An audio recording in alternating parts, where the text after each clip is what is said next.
Off to Regina now. The Riders and Red Blacks, Chris Cuthbert and Glenn Suter. Thank you, Rod. Finale of the Hall of Fame weekend on a Saskatchewan Saturday night. It's the 6-5 Red Blacks against the 7-4 Roughriders in front of another sellout crowd at Mosaic. Ottawa starting quarterback Trevor Harris has been under siege of late. The Red Blacks offense has given up 9 sacks in the last 2 games. Harris is still on pace for over 5,000 yards passing, but to snap the 2-game losing streak, he's going to need help from his supporting cast. Ottawa will have to mix things up offensively with run and pass to keep the almost unstoppable Charleston Hughes from the backfield. He leads the league in sacks with 13 and leads a defense that not only stopped Winnipeg last week, but scored twice. Chris Jones won his first Banjo Bowl last week. He is now 4-0 wearing green and looking for the Riders' first 5-game win streak in 4 years. On the other sideline, there's Rick Campbell as Red Blacks trying to snap their first losing streak of the year. And a win tonight would vault them 2 points up on Hamilton in the race for first in the East. Thigpen and Moore are back, and it will be Marcus Thigpen across the 40, and he's got a seam. Anybody going to catch Marcus Thigpen? No, sir. Touchdown, kick return for Marcus Thigpen.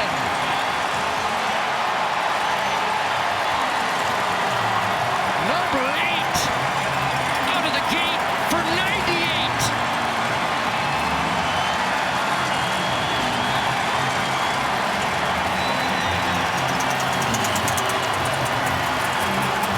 What a start. Sellout crowd at Mosaic Stadium cheering on a team on a 4-game win streak. And what a way to get started in Game 5 to keep that streak alive. Marcus Thigpen, untouched, 98 yards. Wow.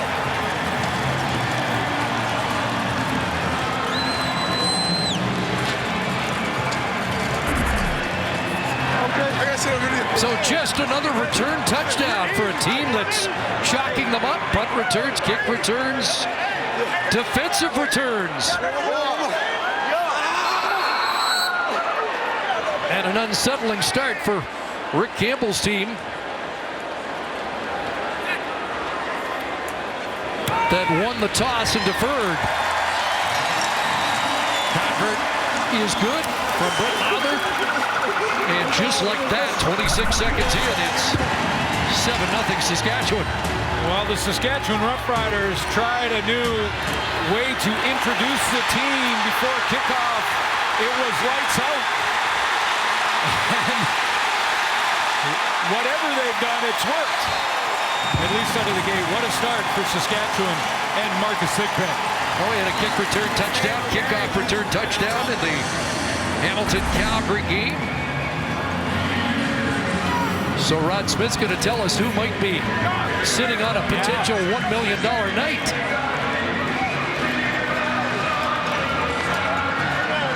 Thigpen, of course, an 80-yard touchdown run from scrimmage earlier this year. That was officially 97 yards for Marcus Thigpen.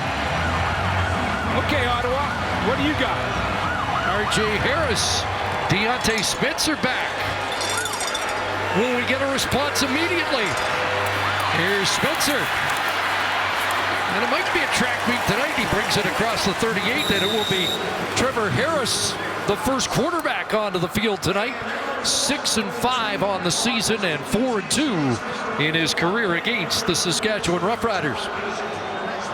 Yeah, pulled from the game last week against the BC Lions for a couple of series. Not necessarily his fault. He just hasn't had the protection needed. And now tonight we'll have to deal with not only the Saskatchewan defense, but the crowd noise.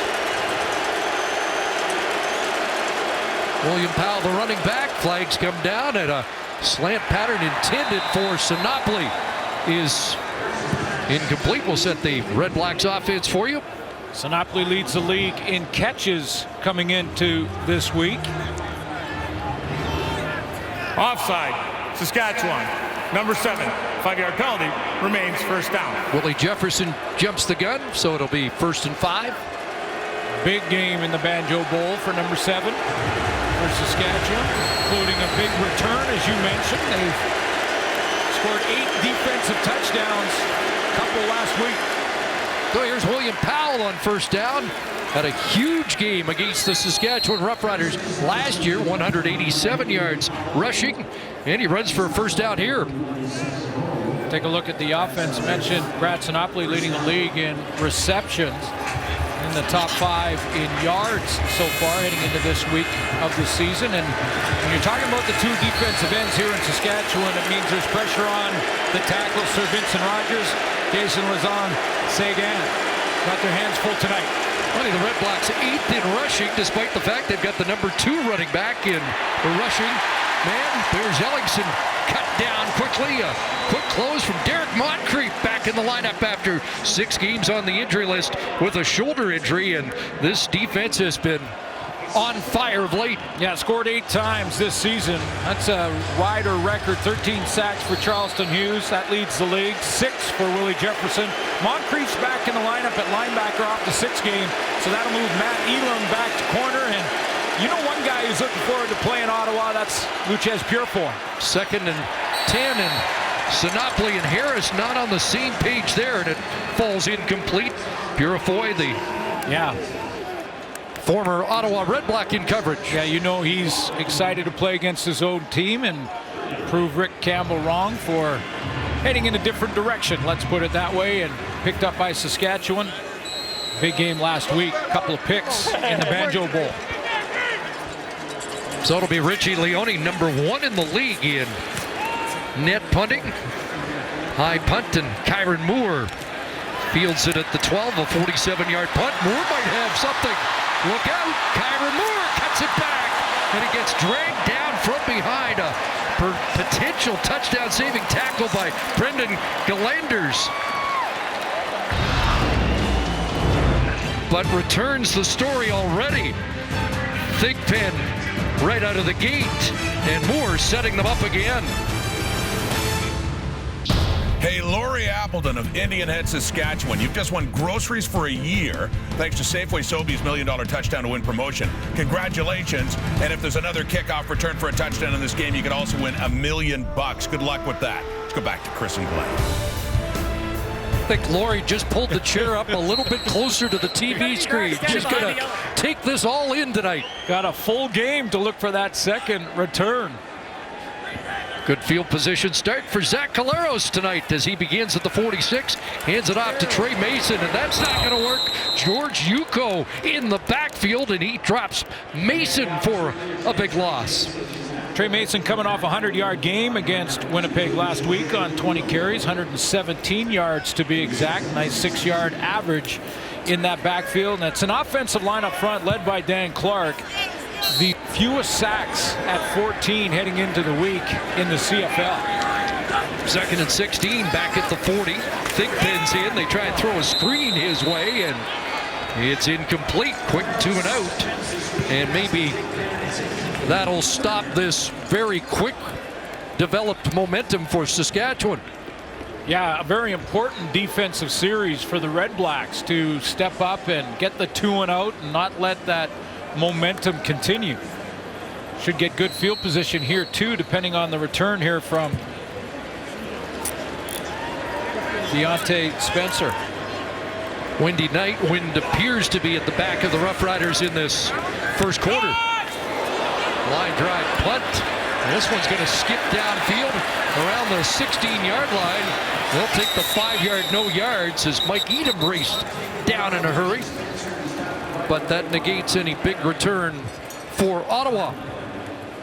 Well, it's been a tough couple of weeks for this Ottawa offense, and for number 7, Trevor Harris. You look at his last 2 games, passing yards per game, well under 300 yards, and touchdown interception ratio the wrong way. So going back to the previous 3, putting up big numbers and rolling along. So they want to snap this 2-game losing streak. I truly believe one of the keys to it will be William Powell. In fact, Chris Jones for Saskatchewan mentioned Powell a couple of times this week in preparation for this game.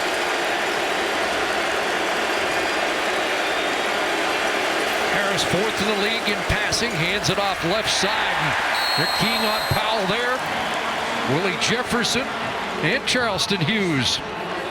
Ends converge. You have to believe that for Chris Jones, this was a point of emphasis. You mentioned the game last year, 187 yards rushing.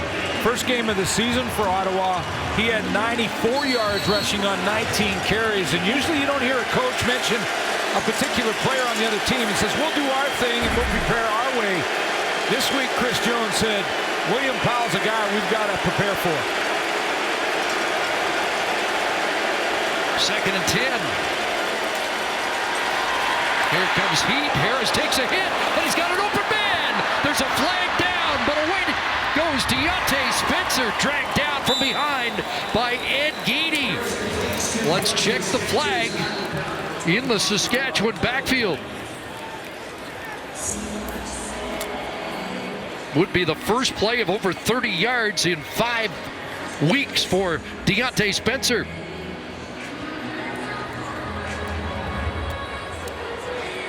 And the 64-yard play will stand. And this is key number 2 for this Ottawa Red Black offense. William Powell, key number 1. Defensive pass interference, Saskatchewan, number 11. Penalties decline, play results in the first down.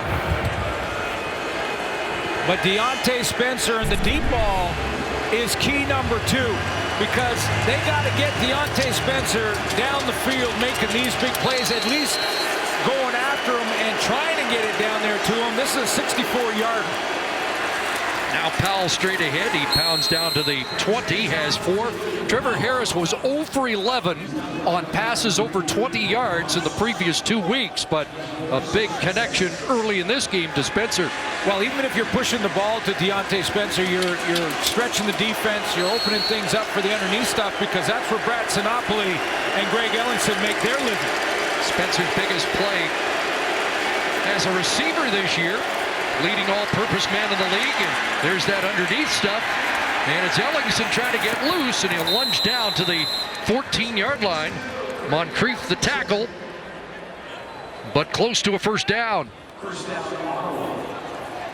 And they are moving the sticks. It's a Red Black first down, courtesy of Greg Ellingson. Ellingson, 3 of his last 4 games over 100 yards. Didn't get there last week, but 4 catches last week, Glenn, and all 4 were second down conversion catches, just like that. That second effort got him there on that last play. So into the red zone there, ranked 7th in that department. Flag comes down, the play does not get off. Well, these defensive ends for Saskatchewan are pinching to Powell. If there is any look from Trevor Harris, Jamie Elizondo can use that if he notices it as well. Whether it's Toby Antigua, Hughes, or Jefferson, if it looks like Powell's going to get the ball in the backfield, they are crashing down to try and stop him. Procedure. Ottawa, number 89, 5-yard penalty, remains first down. So procedure call against Ottawa, called 89. That's the rookie Marco Dubois, who lined up as a tight end. Still first and 15.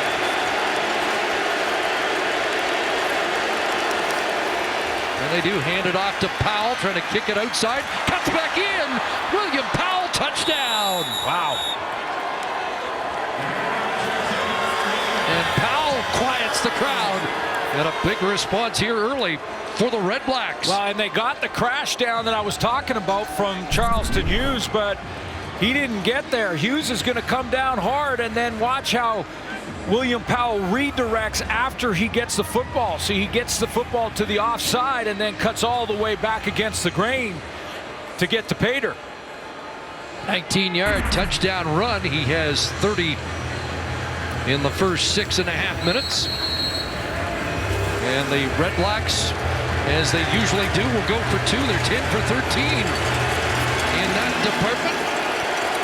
When you're that good at it, why not? Harris barking orders. Clock winding down. They're going to get it off. Just do. And a fumble, and Harris got to eat that. That just wasn't unfolding the way they'd planned. Assist to the crowd there. He couldn't get the play called. On a 6-play touchdown drive, a big strike to Spencer. William Powell finishes it off, and they get within 1.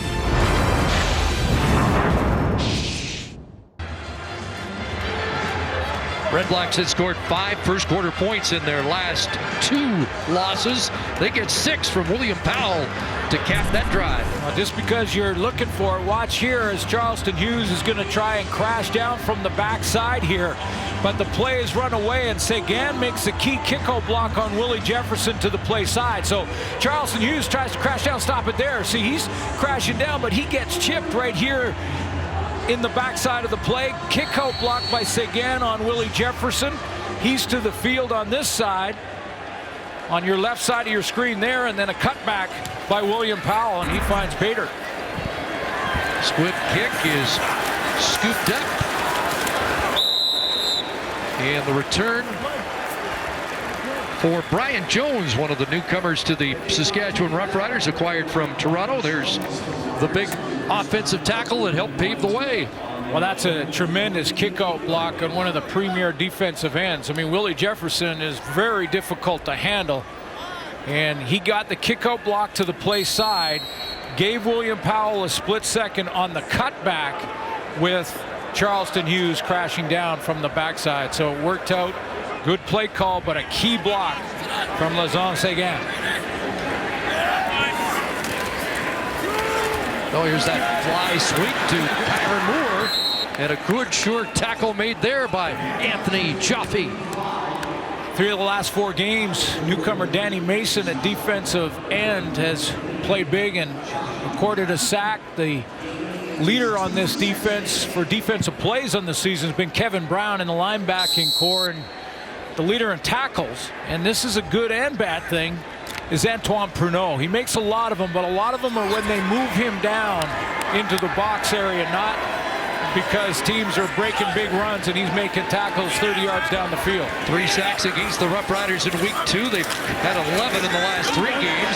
Here's Colaros with a strike, and Shaq Evans has got it as he cut inside Jonathan Rose. And another big play here in this first quarter.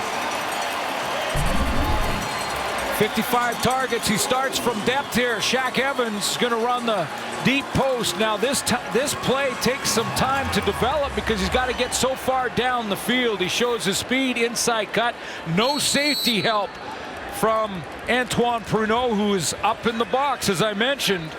That opened up the middle, and Zach Caleros hit Shaq Evans. Rose back after missing last week. It's a 46-yard connection. Roughriders in the red zone. And Caleros looking into the end zone, and out of the reach of the intended target, Naaman Roosevelt. But for Zach Caleros, if you're going to miss, you want to miss there. You don't want to miss inside on this corner route because Pruneau was tracking it down from inside out. So if you're going to miss on this corner route throw, you miss to the outside and to the corner. Either your guy gets it or nobody gets it. So 2nd and 10, the Roughriders last in the red zone on the season. Number 8 in 2nd down conversions. Once ago, end zone again. The receiver slips on the play. No flags on the play. Intended for Kyron Moore. And after that big 46-yard strike to Evans, the field goal unit will have to come on. Yeah, Kyron Moore is trying to run this in-dig route, sort of a curl. Let's take a look. There was a couple of boos as if there may have been some contact, but I think he went down all by himself. Yeah, he did. Only going to flag the turf monster there. Yeah, absolutely. So here's Brett Lowther down the middle, and it's a 4-point Rough Rider lead. Couple of teams who have struggled to score in the first quarter this year, but So far, so good. Haven't played 10 minutes yet. William Powell's hit the end zone. Kickoff return touchdown for Thigpen, 10-6, Saskatchewan.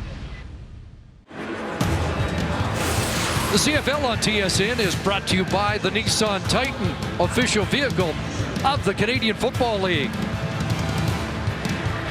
Well, they started together 7 years ago in Toronto, backing up Ricky Ray. And the numbers strikingly similar for these two as they meet head-to-head for the 6th time. Both have had one big completion in this game. Here's Harris threw behind Ellingson, couldn't reach back to get it. Incomplete, 2nd and 10. One of the points of focus here for the week for Trevor Harris and for Jamie Elizondo is protection. They've allowed, as we said off the top, 9 sacks last 2 games. So that's not just O-line.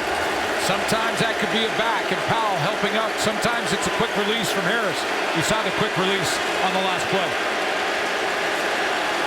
2nd and 10, 3-man rush. They send somebody late. Powell over the middle, and he gets swarmed at the 40. So just 5 on the play, and it will be 3rd down. It's a good decision by Toby Antigua. He was the 4th guy in the rush late. And what he was doing was spying Trevor Harris, taking a look to see if there was going to be any screen draw there. And then as soon as he didn't see it, attacked it and rushed the throw. Made him check it down.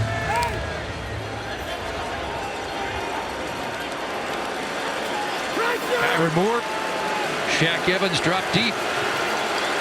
Richie Leone into the wind here in the opening quarter. Does sky it.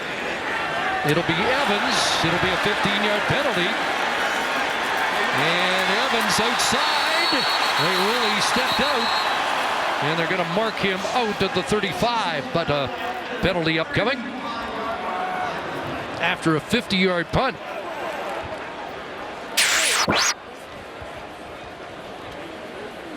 I'm not sure what Shaq Evans had for a pregame meal, but he's picking them up and putting them down, isn't he? Well, Zach Caleros didn't finish last week. Trying to extend the win streak to 5, and Claire Hanna will have an update on Zach when we come back. Zach Caleros didn't finish the first meeting against Ottawa, didn't finish last week in the Banjo Bowl. New equipment tonight, and with more, here's Claire Hanna.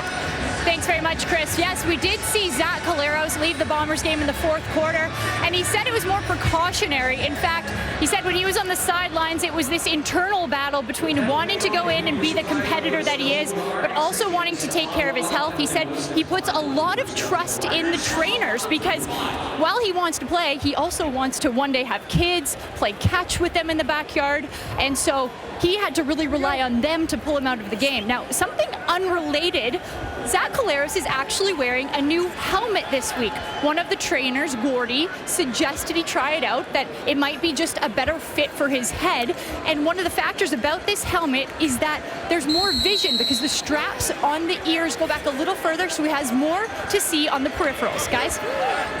Says it's a little more comfortable, seeing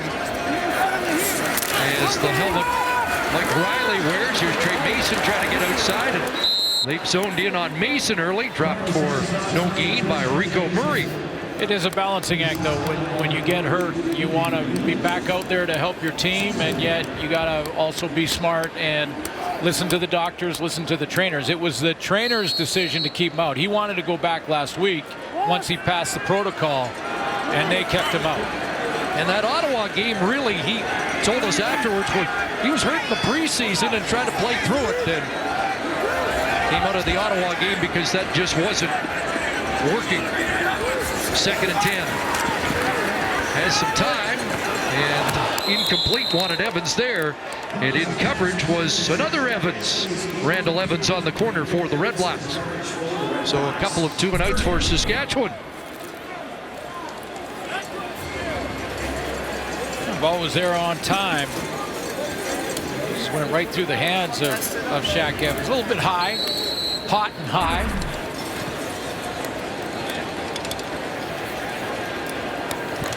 Spencer back. He's 5th in the league in kick returns. Had that big catch early. Number 1 in all-purpose yards. Bartel's boot is outside the numbers. A little backspin here, and they'll get the no yards call against Saskatchewan.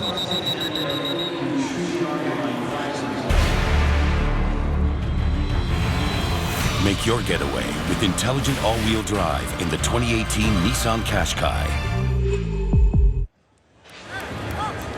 Andrew Liu recovering the kick with the Roughrider within that 5-yard halo. So good field position for Rick Campbell's crew in the late stages of this first quarter.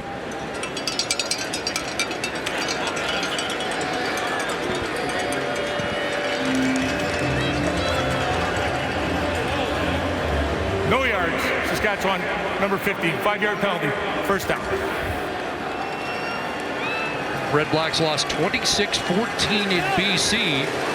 In the previous 2 road games, they put up 85 points. It's been feast or famine for this team all year. Yeah, those previous 2, Trevor Harris was around 900 yards passing. Just the second offensive touchdown in 3 games. Here's Powell. Tried the sidestep, and Chad Jeter was there to make sure he wasn't going anywhere on that carry. Yeah, that D-line very active when Powell gets the football. He does have the 119-yard touchdown run on a great cutback. That's a game inside the game. Got to watch. Can Saskatchewan talk Jamie Elizondo out of William Powell?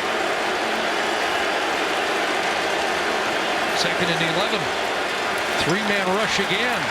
Harris to the wide side, on target for Ellingson, and that's a first down. And that will be the 3rd play for the REDBLACKS over 15 yards. Chris Jones talking about giving up too many explosion plays, and he considers those above 15. Well, this is timing at its best on the out by Greg Ellingson.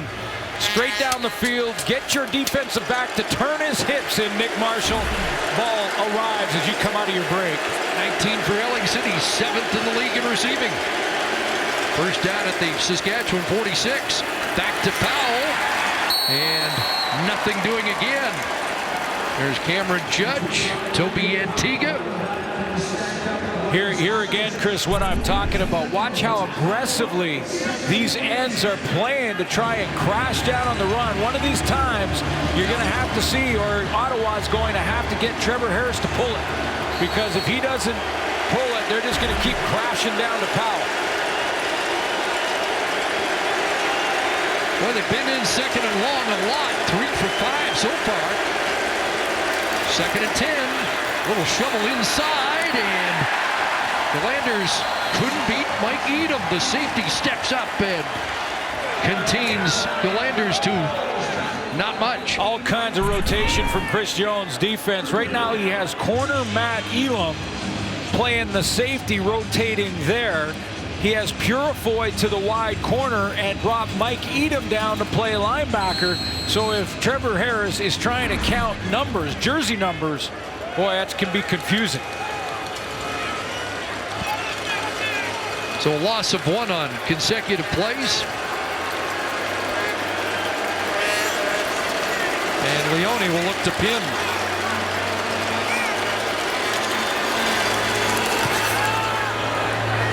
Lines it down, bounces inside the 15, gets the job done.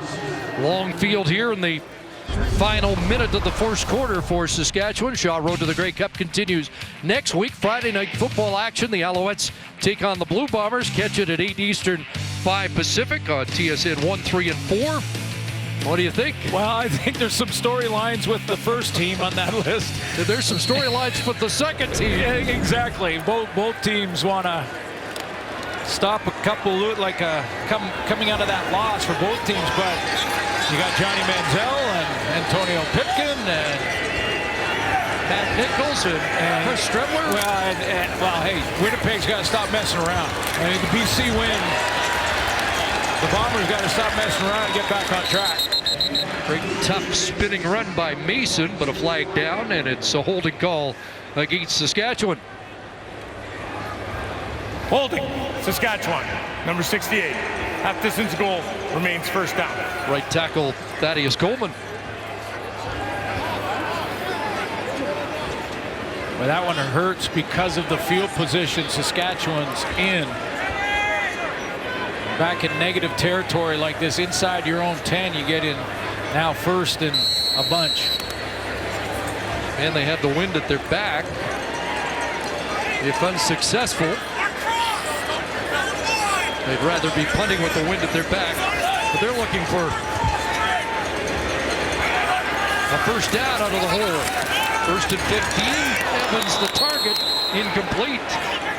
And there will be just one more play here in the opening quarter, barring a penalty. Nice play by Rico Murray coming underneath that, playing the football, because if he misses it, Shaq Evans may break that down the field.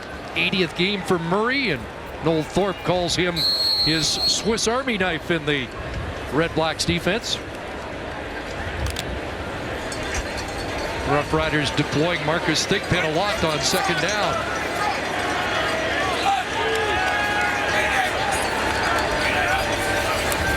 Second and long. Little toss inside for the speedster. And Thigpen out beyond the 15, but short of the first down on the final play of the opening quarter. So the Roughriders will have to punt the football away.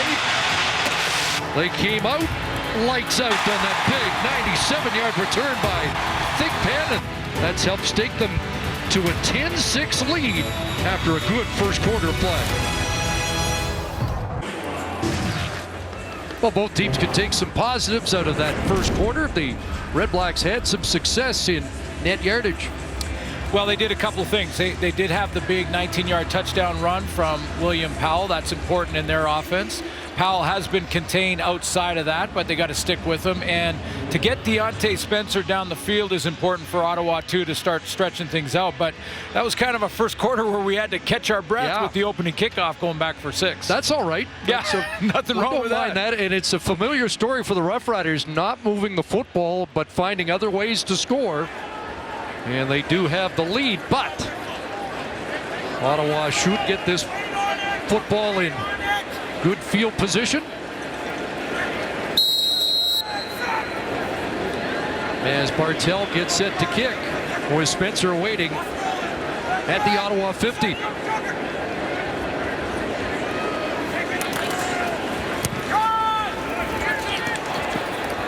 And Spencer at the 52.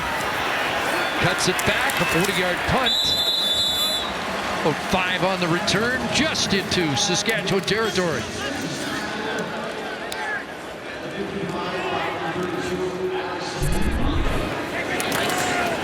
Alex Gagne on the teams, and he just jacked up his 12th special teams tackle of the season. 2 phases to that is Gagne's got to make his block, make sure he doesn't get the punt blocked, and then once it's kicked, hustle down and make that special teams tackle. Unsung heroes contributing where they can. So Harris 6 for 8 in the opening quarter. They pick to Powell this time. R.J. Harris outside, and he'll step out with the first down for the Red Blacks. There's a progression. If defensive ends are going to crash to William Powell, then you can go to this type of play where you shoot a receiver out into the flat and dump it off to him. 5th different receiver already. Another fake to Powell. And Sinopoli gets bumped out. Quick contact there by Matt Elam. And the moment that linebackers like Elam, who moved down that time, Moncrief or Guavin have to come out to widen to get to those push routes from the receivers, that's when you go over the middle to Sinopoli or Ellingson. Good to see Moncrief back in the lineup. Back in second and long, 2nd and 11. And Harris going to unload it, looking for R.J. Harris. He's got it. Did you see that? R.J. Harris, touchdown. It looked like he said it to himself. Little tip to himself to beat the coverage. And the one fan in the middle of the greenway, There is one. is excited about this touchdown throw. Trevor Harris is going to put it up. He puts a lot of air under this to allow RJ to go and get it. But watch him tip it to himself, take a shot at it. Moncrief in cover. You can't cover it any better. He's on his inside hip. He just juggles it, sticks with it. 44-yard touchdown for RJ Harris. Second touchdown of the year. 44-yard connection. Unsuccessful on their first two-point attempt. Trying to make it 14-10. They hand it off to Powell. He's got it. William Powell walks in, and it's a 4-point Red-Black lead. Well, that's 3 explosion plays now for the Red Blacks early in this game. And this one to pay dirt for RJ Harris. 3 plays, 54 yards. The big one to RJ Harris to put the Red Blacks in the lead. Take a look at the pressure here because Trevor Harris needs time to throw this and the O-line holds up. Go ahead and run it, guys, and let me show you how it ends up. Stop it there. Now you got 1, 2, 3, 4, 5, and a 6th Saskatchewan defender at the line of scrimmage. But watch the time Trevor Harris has. They're not really, only 3 of them in full pass rush mode. The rest were sort of spying. They didn't get the pressure on Harris. That gave him the time to launch one deep to RJ. And that's the focus of this game. Saskatchewan with 17 sacks in the last 5 games and the 6 sacks against the Red Blacks, which has been a concern of late. Big Pen on the return. Unable to deliver $1 million to Laurie Appleton that time. But there's lots of time, Laurie. Yeah, lots of time, Laurie. We'll be watching those kick returns. Take a look at the last 4 starts for Zach Collaros, 4-0. Of course, he didn't finish last week. Brandon Bridge came in and put together a 4th quarter drive late in that game for the go-ahead points. But 4-0 for Collaros. He's not putting a lot of points on the board just yet, but some key drives to give his defense a little bit of rest over there on the sideline. Trying to get this run game going. Trey Mason stacked up again. Short gain. Well, they've scored 14 touchdowns in the first 11 games offensively this year. Rick Campbell's old man had 15 in the first 11 of the 1966 season. And that turned out to be a Grey Cup year. And Son is over there hoping that the Saskatchewan offense doesn't get on track tonight. And I think that's the first time I've ever said old man about Hugh Campbell, and I apologize for talking about Canadian Football League royalty like that. Second down, Collaros, and Evans drops it. Got off to the great start, but drops that in front of Jonathan Rose. And they're spinning their tires on offense, the 4th 2-0 so far. Yeah, the last drop for Shaq Evans was a little high. This one, a tad behind him, but no way. I mean, that's catchable. You gotta make that catch if you're Shaq Evans, and he ran the route so well. I mean, he got past the first down marker, came back, so he was still a yard past that first down marker, and then dropped it.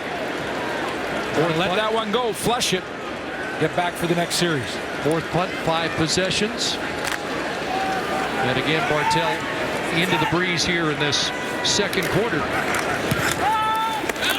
Good boot, though. Drive Spencer back inside his 30, 35, 49-yard punt, and the cover team gets it done again, and that is Gagne again.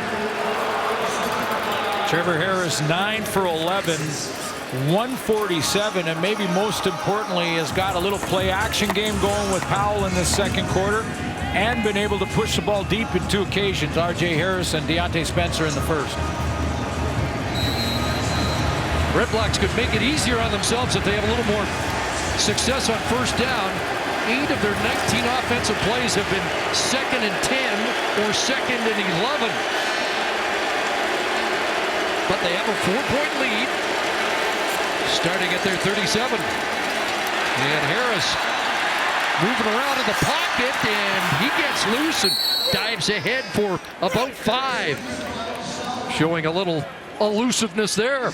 Well, you got the guy who leads the league in sacks that is lined up on the line of scrimmage just to your left here. It's Charleston Hughes, and he backs off just as the ball is about to be snapped, and now he's playing like a linebacker. Harris looks and says 39's back there dropping in coverage, and it just sort of breaks down around him, and he has to take off and get what he can.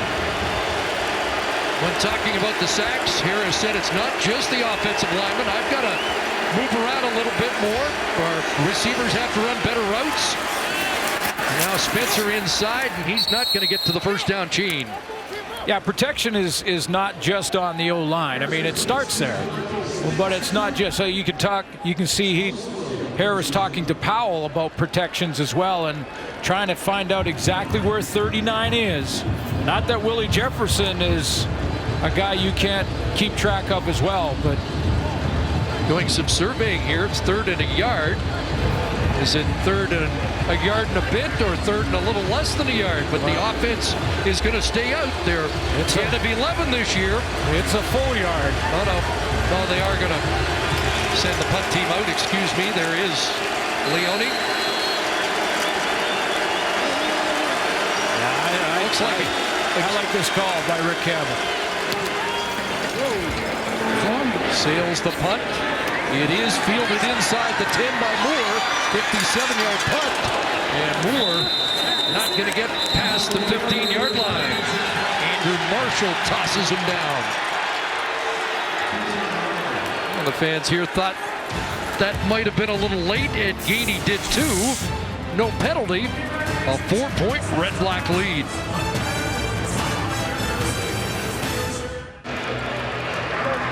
So far, so good for the protection issues for Ottawa. With more, here again is Claire. Well, Chris, 2 weeks ago, the Ottawa REDBLACKS were second in the league for sacks allowed, but coming into this week, they're second last.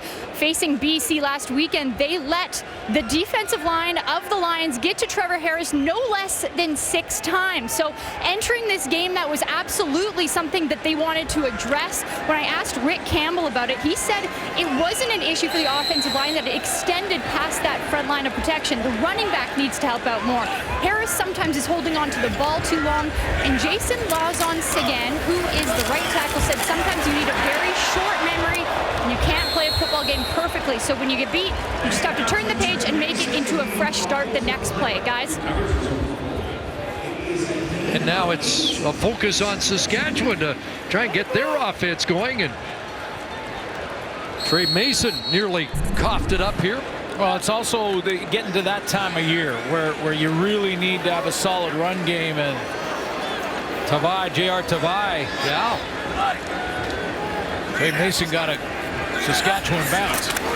But he got 9, gets the ball again, and cuts back for a first down. So Mason finally getting some success on the ground, and a first down for the Roughriders. Another tackle by J.R. Tavai, who is a little lighter in the pocketbook because of a hit on Travis Lulay last week against the BC Lions. So far, Stephen McAdoo has been playing Trey Mason on first down, and then on second down, the home run hitter comes in, and Marcus Thigpen. Mason stays in here, 6th in the league in rushing so far this season. 3rd straight run. They're going to test this defense on the ground. Noel Thorpe's crew, number 4 against the rush. Like his patience there, Chris. Sometimes for the young running backs watching this game, sometimes it's not just about running as fast as you can every time. Sometimes it's about letting your blocks set up, finding that spot, little hesitation at the line, and he gets good production on first down. It's interesting to hear Chris Jones say his vision's coming back. Key element for a running back, finding those holes as they develop. 4-straight carry. And they got something going with Trey Mason on the ground. Another first down up to the 45. You see that nice hesitation?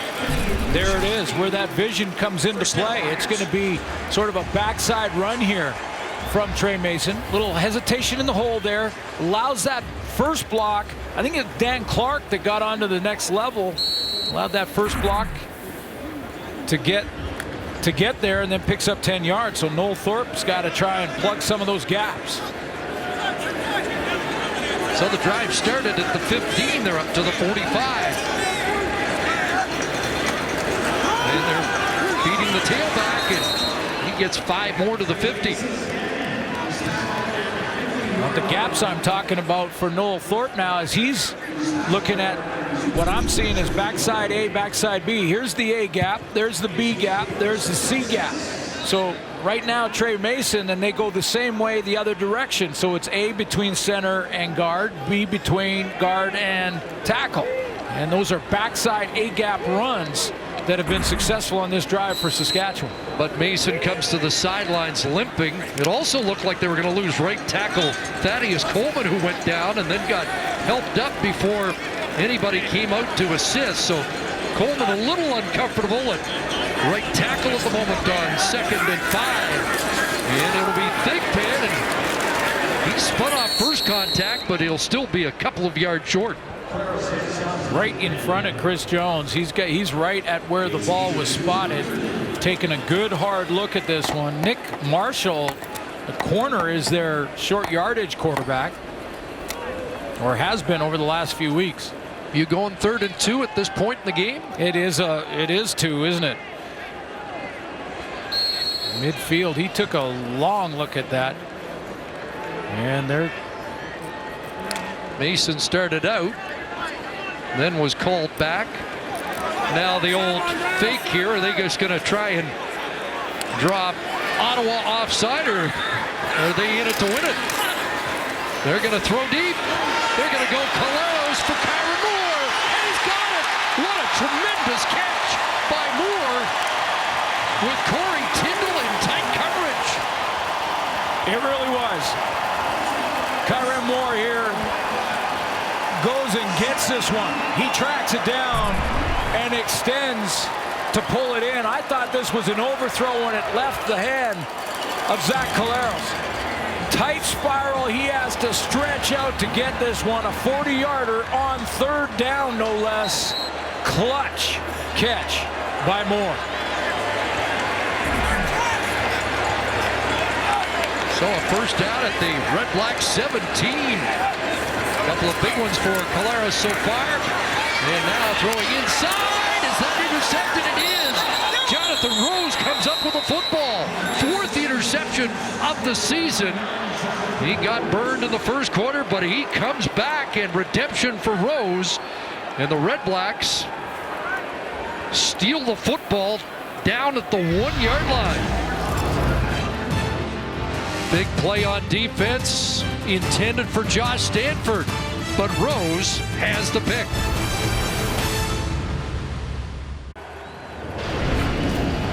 Well, nice coverage man-to-man here by Jonathan Rose, but here's the route, and I'll show you the mistake that the young Josh Stanford makes here at the wide receiver spot. When he breaks on this in-out, stop it here, guys. When he breaks in now, he's got to come back towards the football, not drift and back in behind here and allow the DB in Jonathan Rose to cut underneath. You see how he floats back a little bit?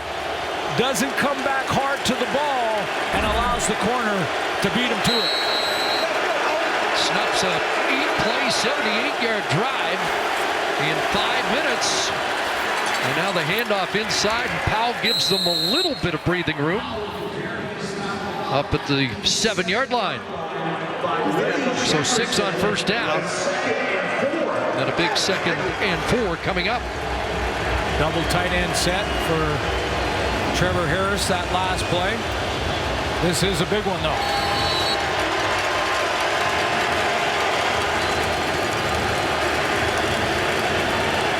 4 for 8 on 2nd down conversions. Powell with 38-yard rushing so far. Harris throwing over the middle, and it is caught. Sinopoli with another 2nd down conversion catch, and to reach back and dig that one. It starts with composure for Trevor Harris because he knew he had 3-man pressure and he had time to step up and find a guy. 3-man pressure. He steps up nicely And what a catch by Sinopoli. That gets him out of a hole, a 15-yarder, and that was an important one for Ottawa. Ian Ellingson tied for third in the league.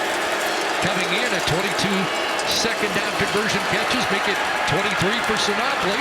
Harris a lot of steamboats, and now he's got Sinopoli up over the 50 near midfield before he is taken out by Moncrief. But Brad Sinopoli has his third catch of the game and number 77 on the year. League leader in that department. Yeah, league leader coming in, and also league leader in yards after the catch, and that's an important stat for receivers. Not just that they're making those catches down the field, but that they're doing something with the football after they get it in their hands. Over 900 yards receiving now for Sinopoli. Came in number 4 in that department. Ellingson gets a block from his bud and has a first down. So Sinopoli springs Ellingson into Saskatchewan territory. Well, mission accomplished so far for the Ottawa offense. When you start a drive on your 1-yard line, if you can get to center field and then have to punt it there, that's mission accomplished. You got it out of negative territory, giving your defense a bit of a rest. You got the field position back. Can they do more with it? They're in field goal range, but looking for more, and J.C. Beaulieu has the catch. A flag down in the backfield. Was there a late hit on Harris? Let's wait and see. Yeah, Mac Henry. Passer, Saskatchewan, number 74, 15 yards at the end of the play, automatic first down. So the former Burlington junior draws the flag, and this march again that you mentioned started at the 1. Boy, just tremendous play calling against this Chris Jones defense from Jamie Elizondo. Moving the launch point, getting Trevor Harris out on the edges and out of the hole. Here's the hit that draws 15 more. Red Blacks driving. Getting set for halftime now, 3 minutes away. We'll talk about how the Red Blacks are doing a much better job protecting Trevor Harris. Also, Milt on the great and not so great of Rider receiver play, and Calgary's big but strange win in Hamilton today. Back to CC and Suits. Yeah, there was some wacky stuff there, but Bo Levi Mitchell was Bo Levi Mitchell again today. Here we go. First down, and it's Galanders with the carry, and not very far as he gets driven back by Willie Jefferson. Tremendous play calling in this drive from Jamie Elizondo, the offensive coordinator, to really change things up. He has the entire second quarter gone to play action to William Powell, getting that protection up front, as the guys mentioned, and we'll talk about it at halftime. But getting Trevor Harris to change the launch point, moving him outside the tackles. Second and 8. Quick hitter over the middle, and a big collision. Rhymes holds on. He's going to be short of the first down. It's going to be 3rd and a yard or so. And now gave him forward progress here. So it might be 3rd and less than a yard. His forward progress, Elam is he looks like he's upset with his teammates. Like that was a bust in the coverage, and he just reacted to it. Now his foot's just shy of that 5-yard line, and that's where the ball is spotted. They're going. Dominic Davis, short yardage, cruise in. 10 for 11. Trying to keep a drive going that started at their 1, and a good surge. He'll have it. Purifoy, an old teammate, trying to pull him back, and gets a warning. Looked like forward progress was well inside the 5. Yeah, it really did look like he had it on that initial surge. He gets pulled back by Purifoy, but didn't get a great spot. I mean, at that point, clearly he's on the 4-yard line for forward progress there. Marked him closer to the 5. And so this will be interesting. Just wow. It is a game of inches. I thought they got a generous spot on the Rhymes play, and then they got a very good spot there, but enough. And Trevor Harris checks back in. And Rick Campbell can breathe again.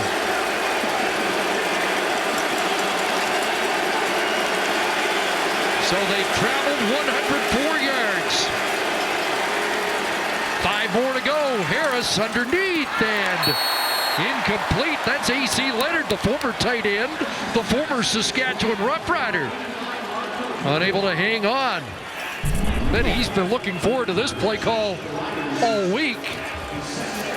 But Willie Jefferson, yeah, you're right, Chris. It's one of those opportunities where a lineman gets a chance, but Willie Jefferson forced an inaccurate throw. yeah.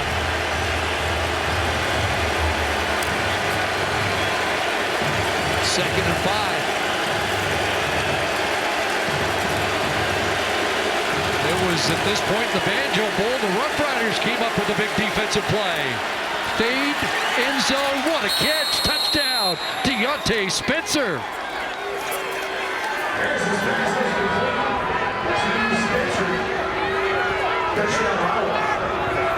It was a nice catch.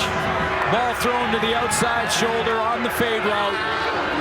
And it's about the route running by Deontay Spencer. This one-on-one press coverage. Right now, the Riders are matching up, and they've got Ed Gainey on Deontay Spencer. And you can see him just fade away to that outside sideline in the end zone. Ball dropped right over his shoulder. One of the drives of the year for the REDBLACKS. 10 plays, 109 yards. And Spencer caps it with his 3rd touchdown of the year. 3rd 2-point convert attempt of the night. Powell ran the last time, throwing this time, and at the back it's just tipped away. Nice defensive play by Nick Marshall.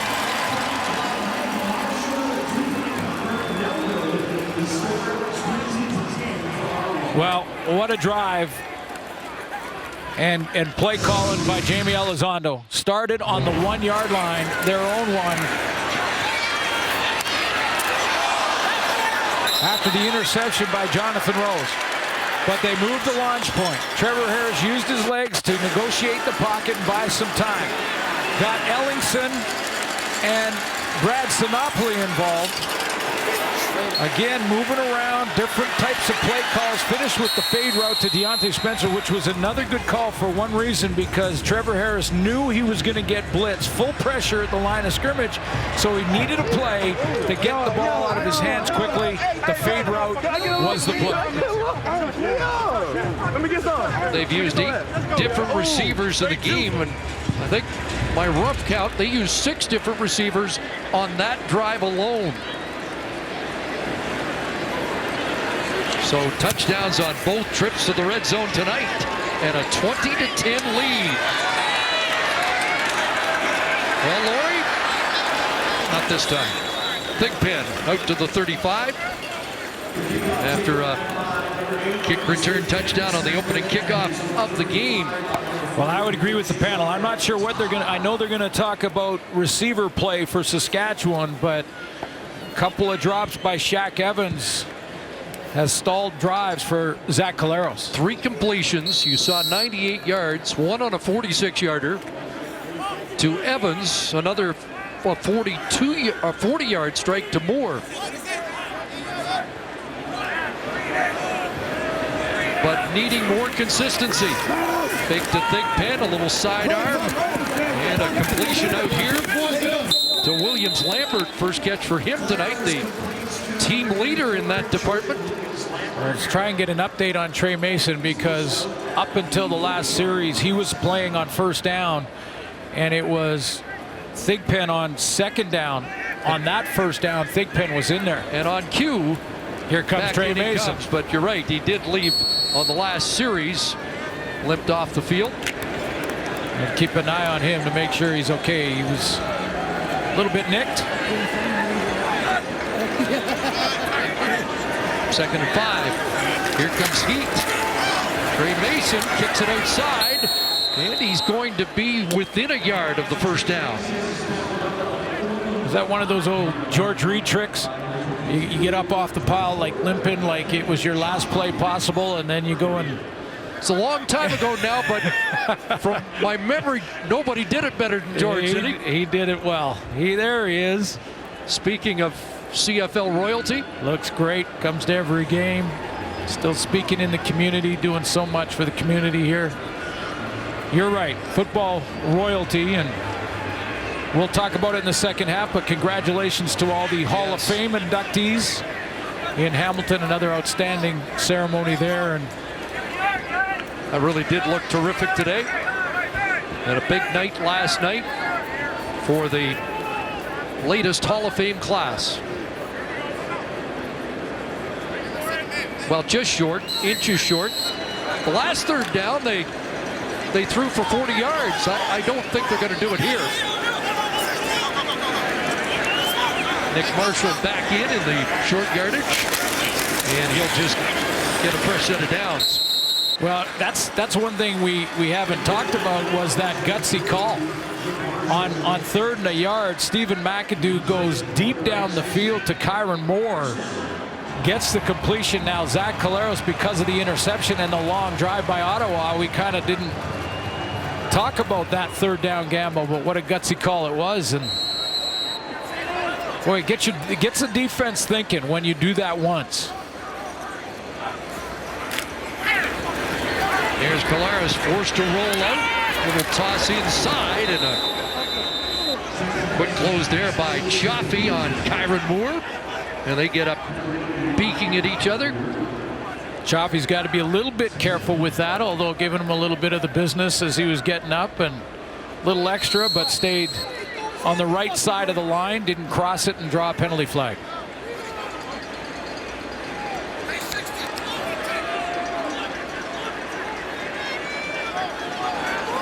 Like Zach's changing the play.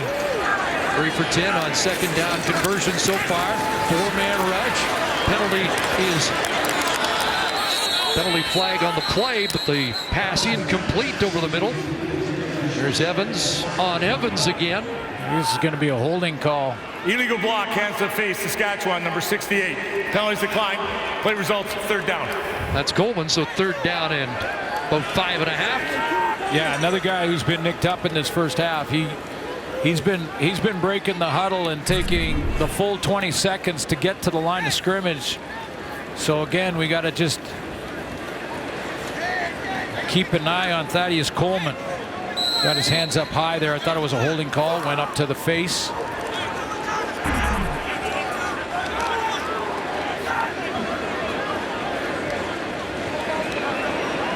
So about a half minute to go as Bartel sets things up. Nothing on. Punts it away. Short kick. And Spencer's got it. And the glove put up a wall there. 22 seconds to go. The mic'd up players to behind the scenes action. It's CFL Wired. Hey, welcome to the Mic'd Up Club, baby.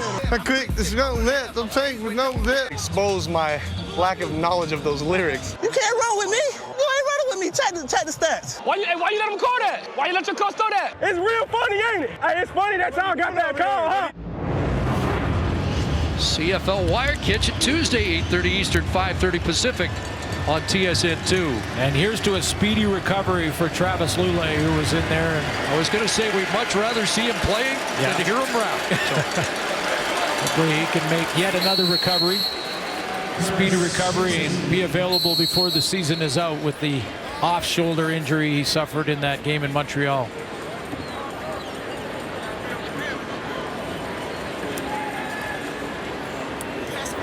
Well, it's been a good first half for the Ottawa REDBLACKS. Certainly didn't start very well. Opening kickoff touchdown for Saskatchewan, but they righted the ship quickly. That's a terrific first half for the Ottawa REDBLACKS on offense. Trevor Harris with 237 yards passing, 278 yards of offense for Rick Campbell. As we head back to the studio, here's Rod. Road team has won the first 2 games of week 14. The road team leads here at Mosaic. We get set for the second half, but first, Claire Hanna is with Marcus Thigpen. Marcus, that was your 6th return touchdown to start the game. 98 or 97 yards, pardon me. How important is it to start games off like that? I think it's vital. You know, it gives us a spark early on and kind of set the tempo for the game. You know, we're falling behind right now, but we got to pick it up the second half. You are down by 10. What does the offense need to do to get a spark? We really just got to score. I mean, we've been in the red zone. We threw an interception. We had some drop balls. We just got to execute better on offense, and I think we'll be fine. Okay, thanks, Marcus. Fine, thank you. Just 5 first downs for Chris Jones' offense in that first half of play. I think Marcus Thigpen maybe could be an analyst. He did a pretty good job of summing up offensively the first half for Chris Jones' crew. I mean, threw an interception down in the red zone and had a couple of drops. Got to execute better on offense.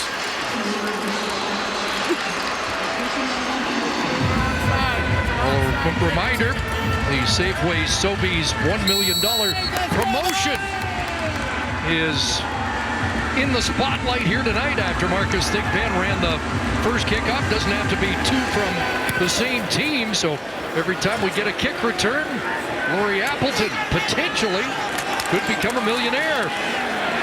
But nobody cooperating yet. Ottawa gets back on that. They ruled the play had been stopped, and Trevor Harris leads the offense back out. That was the story of the first half. The 10-play, 109-yard touchdown drive that has given them a 2-score lead. Yeah, big second quarter. Started out with a big play to Deontay Spencer in the first, but had a good offensive second quarter. That over 100-yard drive was a massive drive. 16-20, 237, and 2 touchdowns for Trevor Harris in the first half. And they start on the ground to Powell. Trying to reverse field. And smothered there. Aguabin made sure he didn't get away. William Powell has had success running the ball when he cuts back. Play side of these runs is taken away by the Saskatchewan defense. It's the cutback lanes that he's picked up a few yards. They've had a steady diet of second and long tonight, but it hasn't bothered them. Harris underneath, and it'll be short of the first down. Catch made by Sinopoli, but it's going to be 3rd down, and the punt team comes on.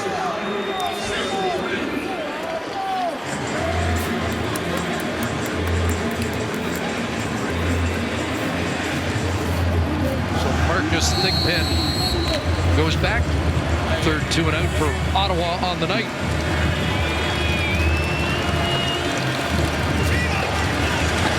Richie Leone averaging 47 yards in the first half.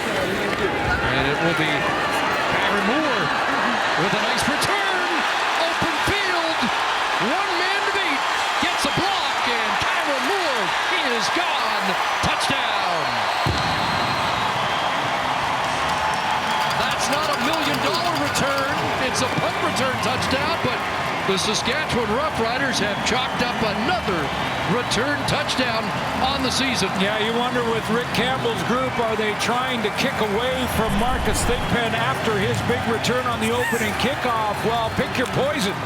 Kyron Moore on Labor Day took one back on a punt return for a touchdown here at Mosaic Stadium. Does it again tonight against Ottawa, an 89-yard punt return touchdown for 85.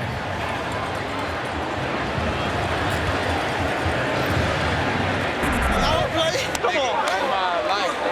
14 offensive touchdowns this year, and now 12 return touchdowns. Kicks, punts, interceptions, fumbles, block punts.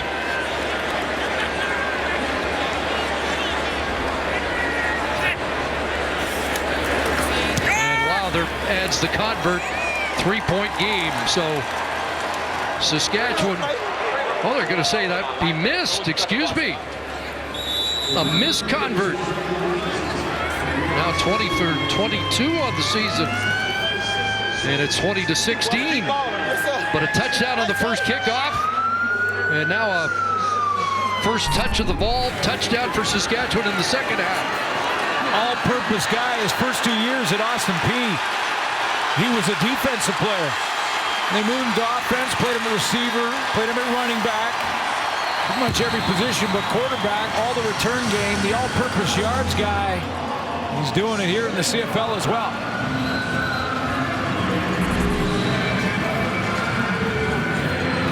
So they had 2 kick return touchdowns coming in. They have doubled that tonight.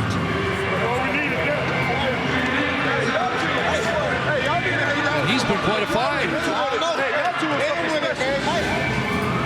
And Bobby Dice going back to the tablet to figure out what's going wrong.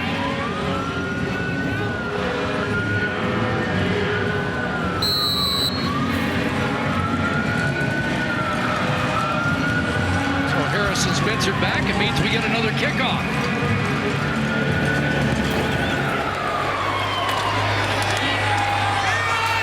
And it will be Spencer. Deontay Spencer trying to get outside. Can he turn the corner? Sam Hurl will angle him out just beyond the 40-yard line. A pretty good return, but we're all hoping for Laurie Appleton that he breaks it. For the $1 million. Back to work comes Harris after a 2-and-out to start the second half. Suddenly it's not quite as comfortable as it was. Well, that's just it. And in the first half, they did a good job of coming back out and taking away some of Saskatchewan's early momentum with a couple of drives. Can they do it again now? Just 4 incompletions in the first half. Fake inside, and there's a little room here for R.J. Harris. And he'll cut back and be tackled in Saskatchewan territory, 17 yards. And that is the 8th play of 15 yards or more. That was something Chris Jones was trying to limit tonight after 12 by Winnipeg last week. You know, usually you have to really establish a run game, and that tailback's got to get about 70, 80 yards in the first half before defenses are influenced by it on play action. Not with Powell. This time Powell might have something. He'll get wrestled down after just 3 around the 50. They'll give him 4. Well, that's Powell's 10th run for just 42 yards. Mentioned the 19-yarder early on for the touchdown and the cutback. So he hasn't put up big numbers, but because of the threat of Powell, he is influencing the defense. They're flowing quickly to him. That's why R.J. Harris got that flat route a play ago. 4 100-yard games on the year for Powell. 3 of them have come on the road. 2nd and 6. Harris looking for Sinopoli. Can't make a one-handed catch. Tight coverage on the play by Purifoy. Got Purifoy matched up on Sinopoli, and they're tracking him. You've got Nick Marshall on Greg Ellingson. And this time it's going to be Purifoy who wins that battle. Contested throw is knocked down for Purifoy. So Thigpen's taking one back. Moore's taking one back. They're both back. Who are you kicking to this time? Just try and angle it out of bounds. Got to get it inside the 20 for that. And that's what Richie Leone will be looking at. That one bouncing out around the 20. Outside the numbers, and they contain Moore that time. But now the Saskatchewan offense comes onto the field, down by 4. A first down at the 20 after some fireworks from Kyron Moore.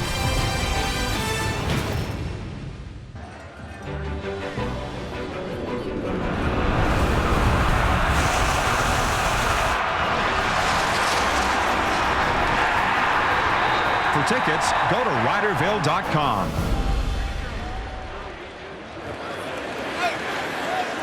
So welcome back to Sold Out Mosaic. Roughriders trailing the visiting Red Blacks by 4.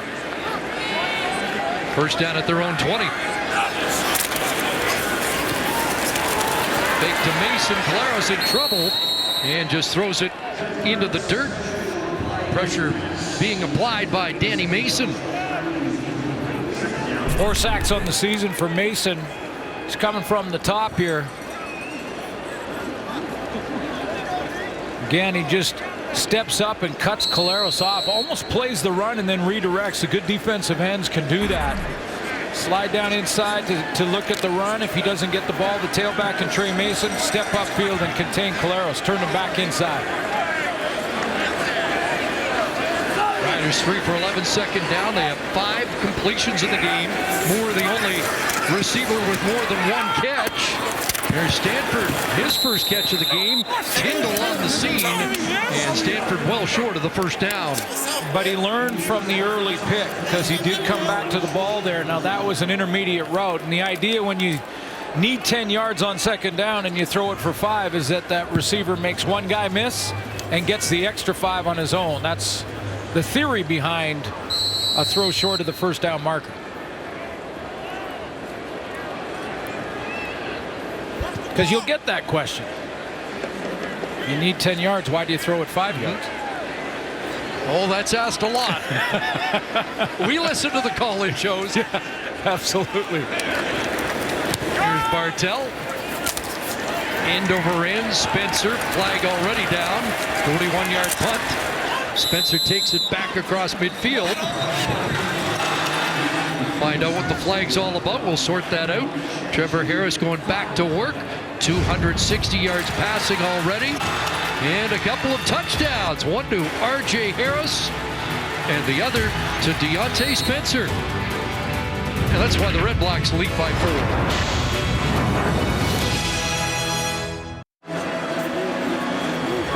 Penalty on the return against the Red Blacks, so they'll scrimmage from their 35. Here, 5.5 minutes gone, third quarter. Big boys up front playing better for Ottawa tonight than the last 2 weeks. Guys up there take pride in that. Since the Red Blacks got in the league, the season series between these two teams are head-to-head have been interesting.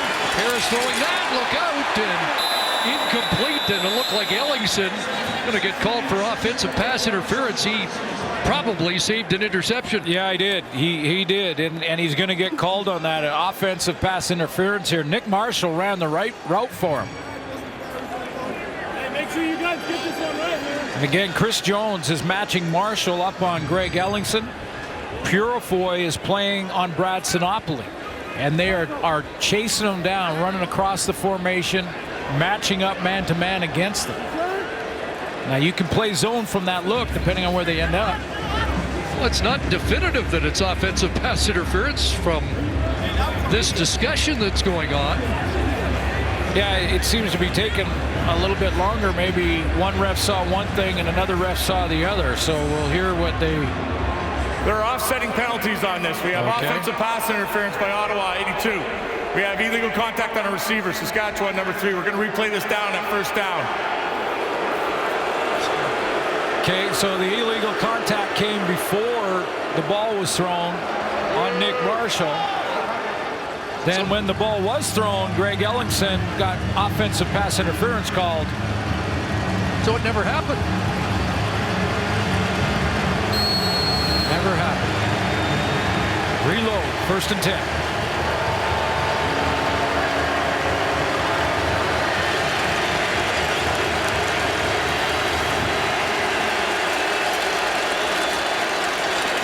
Start on the ground to Powell. Not much. Maybe a yard or 2. Mikhail Brooks brings him down. The big defensive tackle. Yeah, Chris Jones and Marshall and Ellingson are starting to get heated up here. There was some pushing and shoving. They're down here playing press man. They're not even. They've tried it in the second half, but they're going to match up down here. And Nick Marshall here, watch him step up, and then they start pushing each other, and they get in a bit of a fight back down there. Swing it to Powell, and he is brought down quickly. Ed Gady stepped up, and it's another quick 2-and-out back-to-back here to start the second half for the Red Blacks. That can happen when you get the matchups, Chris. When you, if Chris Jones decides here, like he has, that Nick Marshall's just going to track Ellingson the whole game, it becomes this personal war, a little game inside the game where Ellingson's starting to get a little frustrated, so he gives him an extra push, grabbed him on the offensive PI. There was illegal contact. We're going to watch that matchup. Leone to Kyron Moore. How's that not no yards? Rico Murray was down in a hurry. I thought he timed it up pretty well. And I might be the only one at Mosaic who thinks that at the moment. That looked like no yards to me, but maybe he did time this up. Take a look at that when we come back. There's a little bit of a rivalry developing here. Ellingson and Marshall.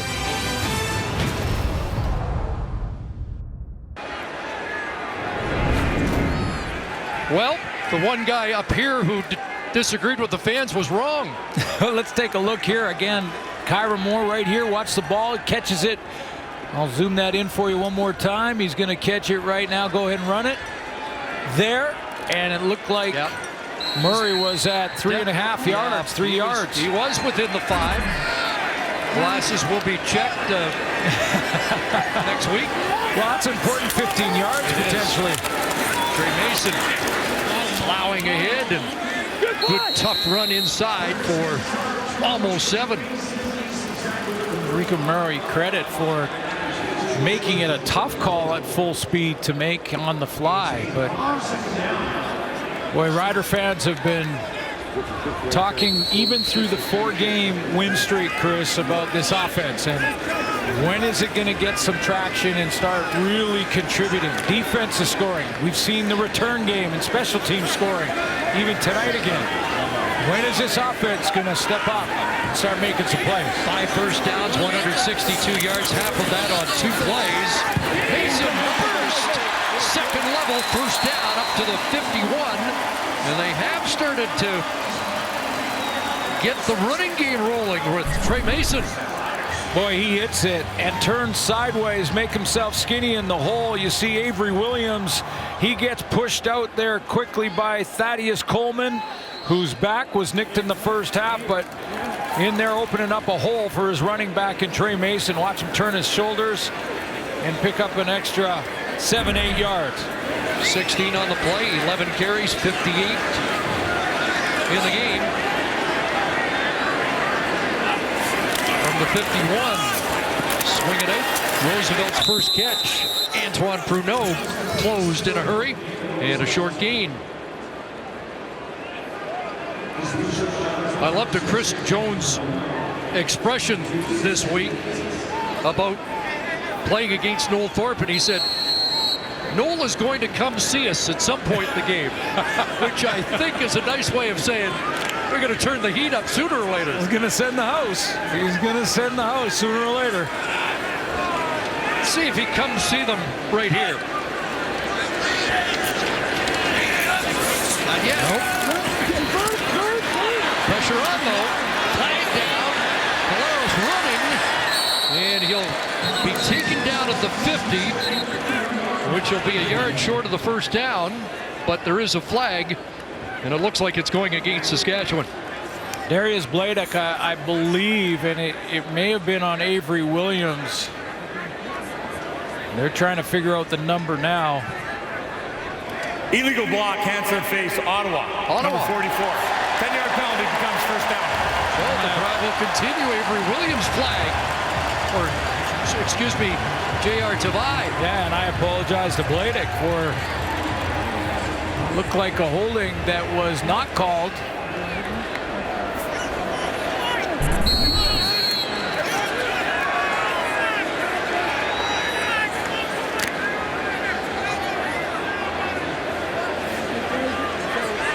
Yep.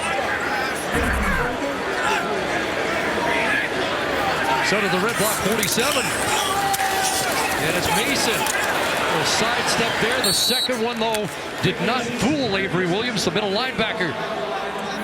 And a couple for Mason to 60 yards in the game. Of course, Williams once again at middle linebacker as Kyrie Seber serves the second game of his 2-game suspension.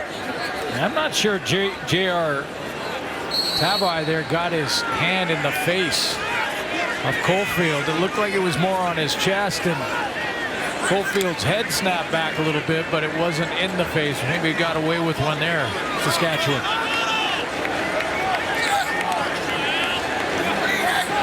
He was just adjusting his time. I got you.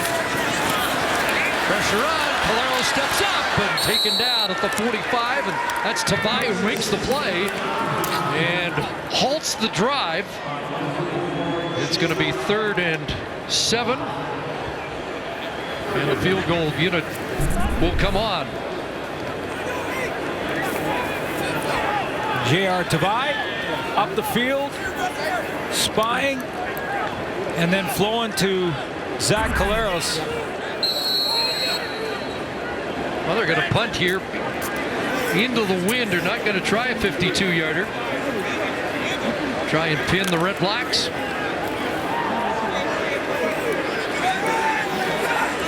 Bartel's been inside the 10 7 times this year. See if he can do it again. And that one goes out of bounds at the 12. There is a flag down. Let's find out what that's all about. We'll sort that out when we come back. It's still a 4-point game. J.R. Tavai making sure Caleros didn't run for a first down.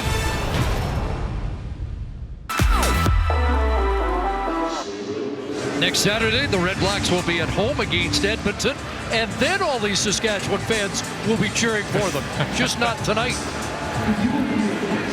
Holding call against Randall Evans, and it backs the Red Blacks up again. They'll start at their 6. Again in the first half, a 109-yard touchdown drive. But a precarious lead for Rick Campbell and company here.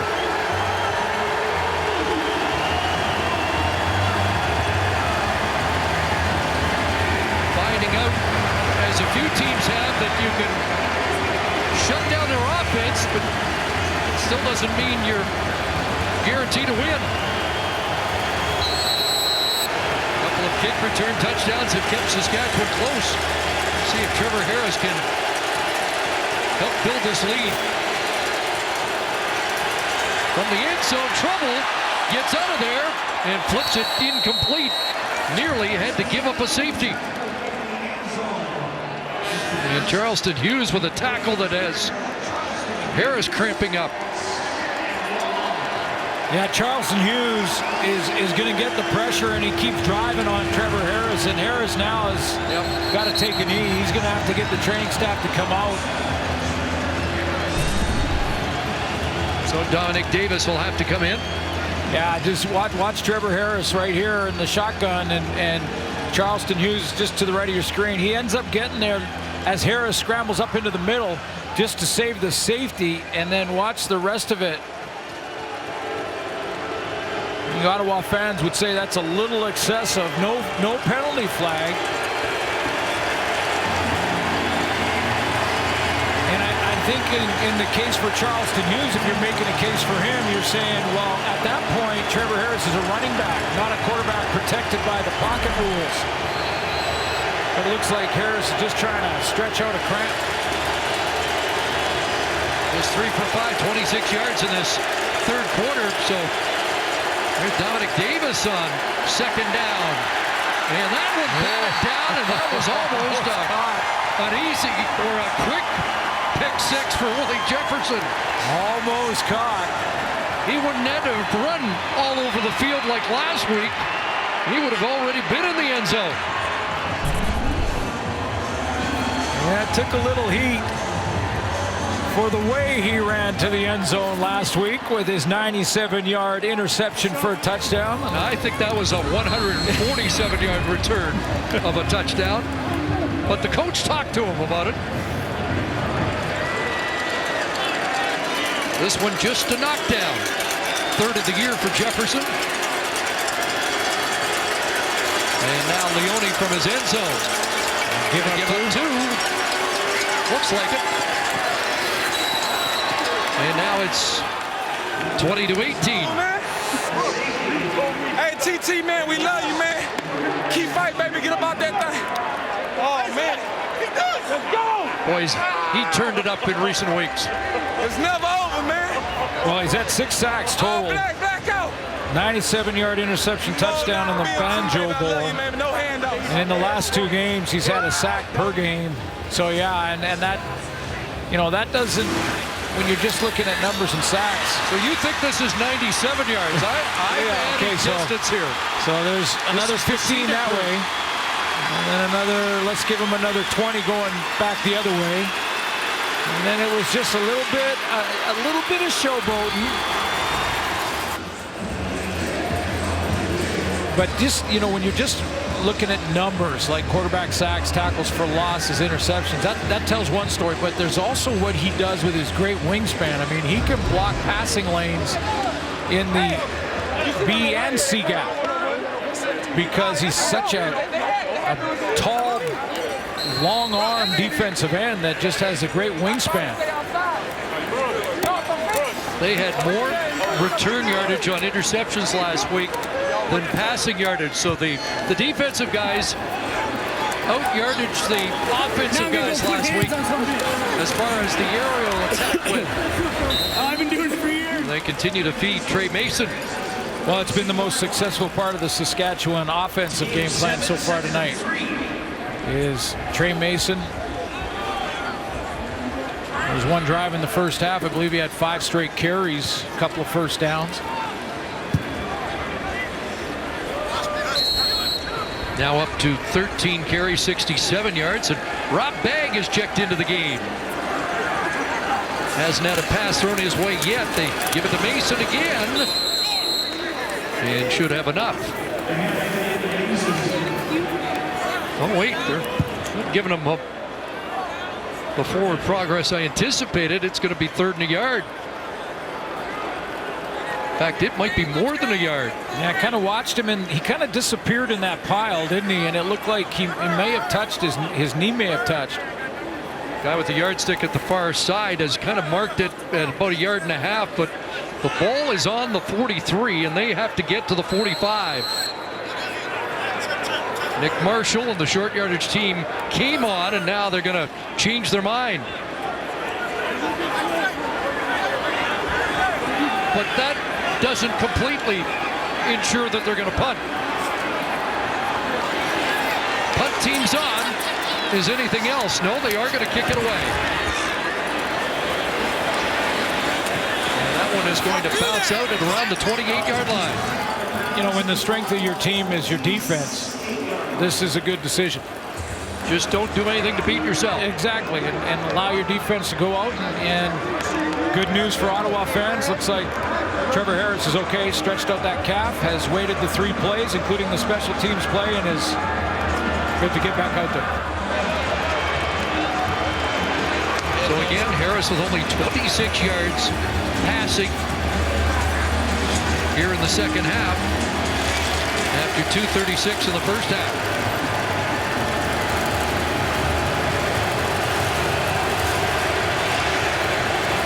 In the late stages of this 3rd quarter.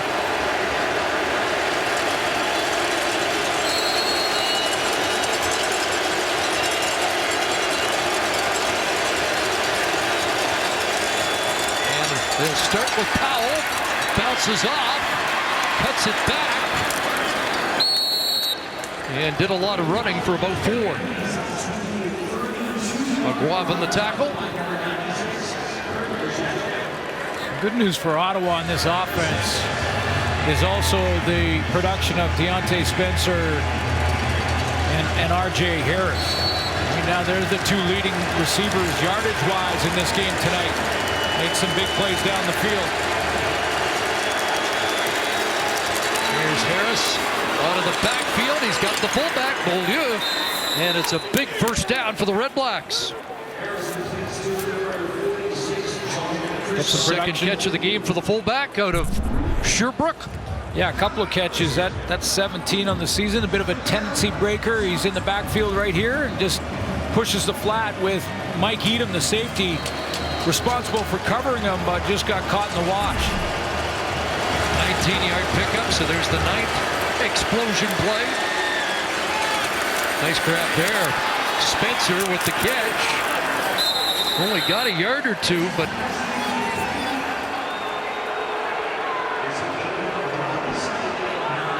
nice snare of the football, and things look like they're heating up down there.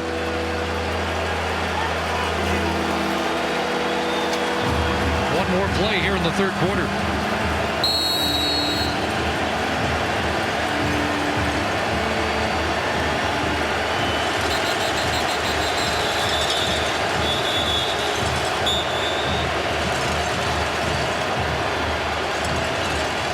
And somebody's taking a knee for Saskatchewan.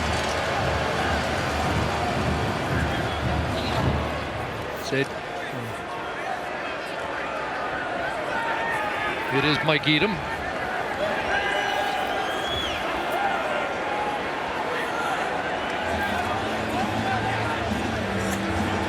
Saw Trevor Harris trying to call that last play on the line of scrimmage through signals. Not being able to communicate here at Mosaic Stadium. All the opposition quarterbacks understand that challenge. Now that with Mike Edom going down and the stoppage, Harris will be able to call the play verbally in the huddle and hear it from his offensive coordinator.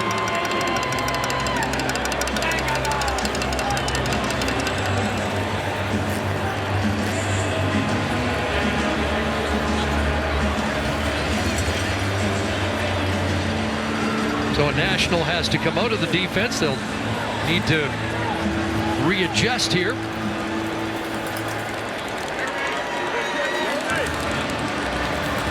And so they've got Zach Evans and Mac Henry at defensive tackle. Cameron Judge out there, so they've got the right ratio complement.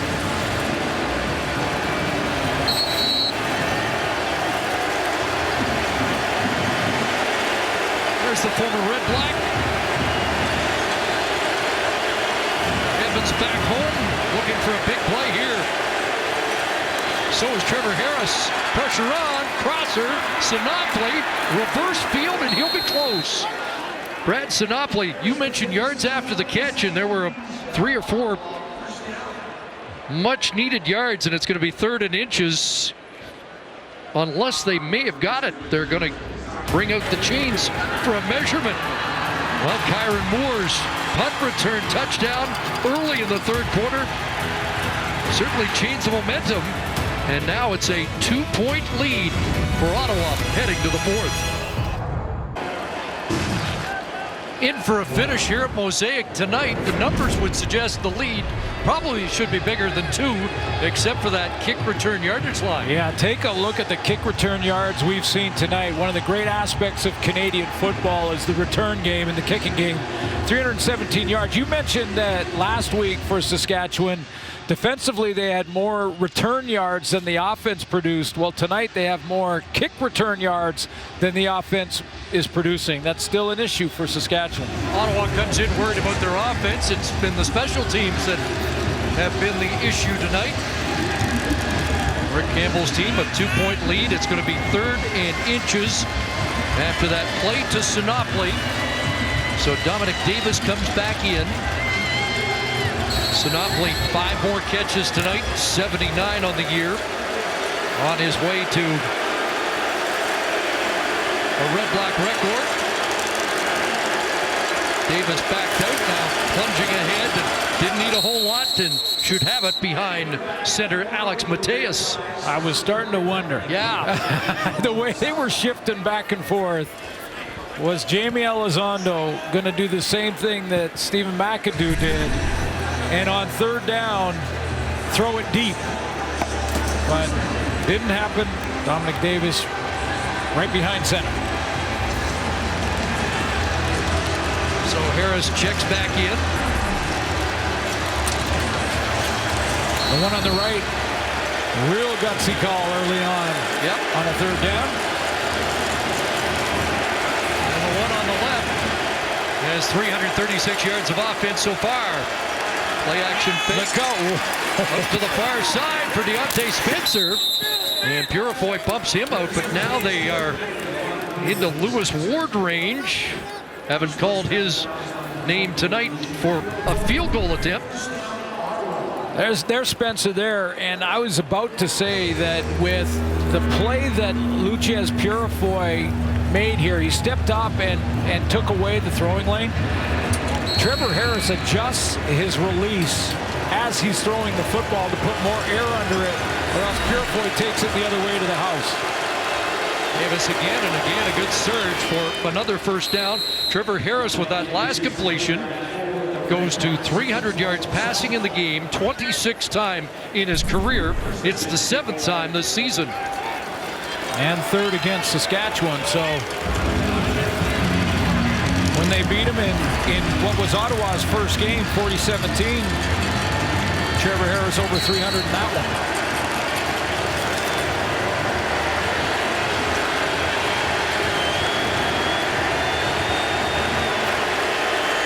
First down, they'll swing it to the near side for Spencer, trying to stretch that defense. Nick Marshall brings down Spencer after a couple.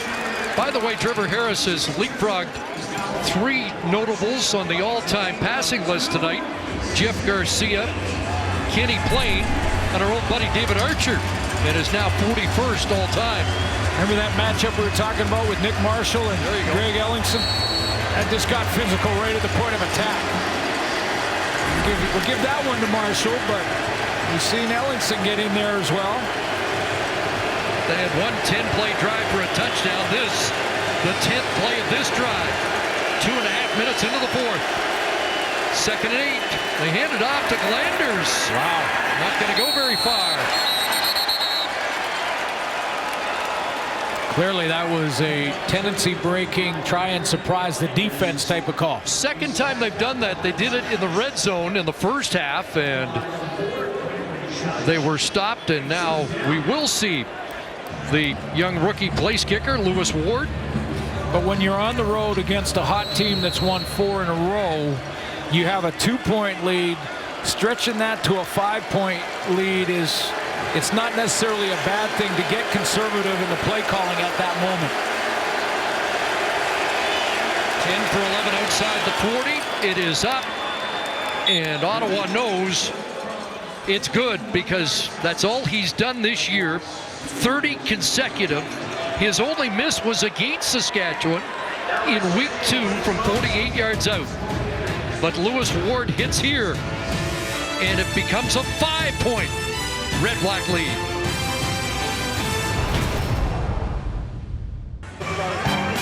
Get into the cases, the crew, the cars. Magnum PI is back, premiering Monday, September 24th on CTV. And if you're of a certain era like we are, you remember that Tom Selleck, of course, had the mustache. Jay Hernandez, apparently the new Magnum PI, not wearing the mustache. Are you a mustache guy or not? Well, let's vote for the mustache and go back to, there we go. Okay.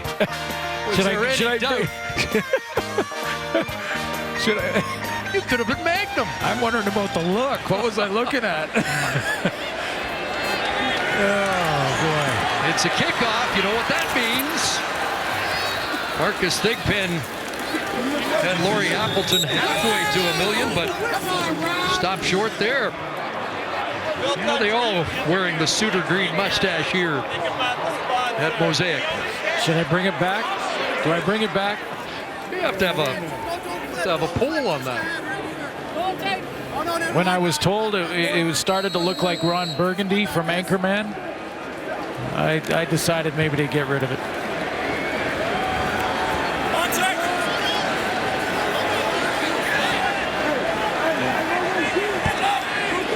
7 first downs.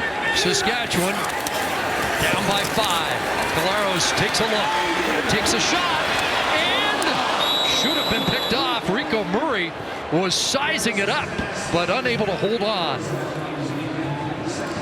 That's a coverage called two-man, and underneath is the man part of it. Over the top is the cover 2 part, because there's 2 guys deep to help. So there's Naaman Roosevelt with the double move. He's getting picked up here in man, and then he's got help over the top with Rico Murray, who cuts underneath it. Not counted by Zach Calero. Should have had the interception. Like he was being careful to not come through the receiver and maybe draw the pass interference. 2nd and 10. Calero's going deep again, and he's got an open man, and they can't make the connection. Jordan Williams-Lambert had a couple of strides in behind coverage, and it's a long, loud incompletion. Yeah, did he ever, Chris? I mean, you don't get opportunities like this offensively very often where your receiver is this wide open. Jordan Williams-Lambert's been quiet tonight. They've been covered down pretty well by that Ottawa secondary, but he does spring loose there. He had a 3 or 4 yard step, and Zach couldn't get him the football. Line drive kick, one hopper to Spencer. 39-yard punt. Spencer back across the 40 for Ottawa. 10.5 minutes remaining. 5-point Red-Black lead. But a miss here by Saskatchewan that might have changed the score. Welcome back to a Saturday night in Saskatchewan. A lights out promotion here tonight with the green lights in the stands. Yeah, set an interesting atmosphere for the start of the game. It certainly got the Roughriders revved up. The opening kickoff taken back by Marcus Thigpen. By the way, it's only the 7th time in league history the opening kickoff been returned for a touchdown, and Thigpen, the last guy to do it. Look out, William Powell bolting through, breaking a tackle. He could be gone. William Powell, touchdown. It's a 69-yard run to pay dirt for William Powell. Well, the one guy that had a shot at him, I think, was Ed Gainey from the secondary, and he played for the strip. You can get this, and you can create the turnover because the running back is not sure or doesn't know when you're going to hit him because you're coming from behind him. But if you miss it, the running back continues. It was Ed Gainey. He played for the strip, not the tackle. William Powell hangs on to the football. He's got both points of the ball covered, and his great speed gets him there. The guy that Chris Jones said has been a thorn in our side has done it again. He's over 100 again, 5th time this season. And that his longest run by a long shot this season. Previously 28, but a 69-yard touchdown romp. Longest of his career.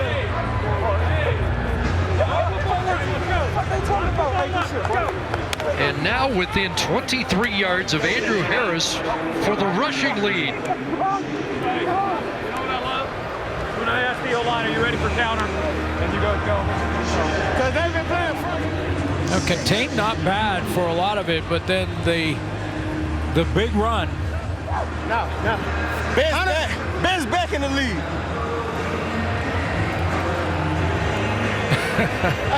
That's his own version of we just came lights out. To do what we do. Lots of time left, though. Matt Elam shaking up on that play. Taking a long walk back to the Rough Rider bench. First time tonight that Ottawa will attempt a 1-point convert. And Lewis Ward has hit that. So it's a 12-point lead, just under 10 minutes left. Double pull here. Guard in Nolan McMillan. Sagan out and around to lead it. Kick out block, and away goes William Powell. Willie Jefferson was on that side at the point of attack and slid inside trying to take away an inside lane. I'm not sure, or gap. I'm not sure if that was by design or he got blocked there, and that opened up the lane for Powell. Great speed down the field. Again, if you're a DB and you try for the strip, like Ed Gainey did earlier in that run, you got to get it. If you don't get it, The running back keeps going. They're the 100-yard games this year. He had 94 on 19 carries in his first game against Saskatchewan back in week 2, and again a 187-yard game last year against Saskatchewan. This is the best part when you make a big play in a football game. You get to go and relive it with your teammates on the bench. There it was, right in the middle. There was 52 guys there ready to tackle me. And a tackle on that kick return. Nigel Romick comes up in a bit of a lather along with Alex Gagne, but more importantly now Zach Collaros has to get something going offensively, down by more than one touchdown. Well, we mentioned what Rider fans have been concerned about, and most of them have been saying at some point in the season the team is going to need the offense to come from behind and put points on the board. Well, it's right now. Kyron Moore has 2 catches, the only Collaros target with more than one. And they hand the counter off to Mason with the flag down. He'll step out at the 40 after a couple. This is coming back. It's coming back on a hold. And when your offense really needs to dig in and get some traction, boy, it's just... Holding. Saskatchewan, number 58. 10-yard penalty. Remains first down. A shot to the solar plexus when you get a penalty on first down. A holding call on a running play. Jacoby Cofield called. 1st and 20. 5th start for Cofield, who took over that spot from Taron Vaughn. For the final 6 games for Saskatchewan on the road, including next week in Toronto. Collaros scrambling, and he's just going to have to ground the football at the feet of Marcus Thigpen, and the fans showing their displeasure. Well, I don't think they like the screen call, and they want Zach Collaros to push it down the field. Couldn't quite catch the number as to who covered down on Marcus Thigpen, but Thigpen was trying to sneak out of the backfield. Or excuse me, it was Trey Mason trying to sneak out of the backfield here. Thigpen on the opposite side. Thigpen goes down the middle, but he's covered. He's covered by a defensive lineman. That's Mike Wakefield that read that screenplay and forced Collaros to throw it in the turf. So let's see what they've got on 2nd and 20. 4 receivers wide side. Thigpen trying to release. Down the field it goes, and a nice break up there by Jonathan Rose. Kyron Moore, the intended target. He missed last week. The loss against BC. Back in the lineup tonight. And Moore's that wide receiver out here. Going to try and run that post pattern. They're trying to get the ball deep here a couple times now. One to William Lambert when it was the throw that was the issue. This time the throw's on the money, but the play is made by the defender, Jonathan Rose. 8th 2 and out of the game for Saskatchewan. Kyron Moore can run, and Jonathan Rose was step for step with him.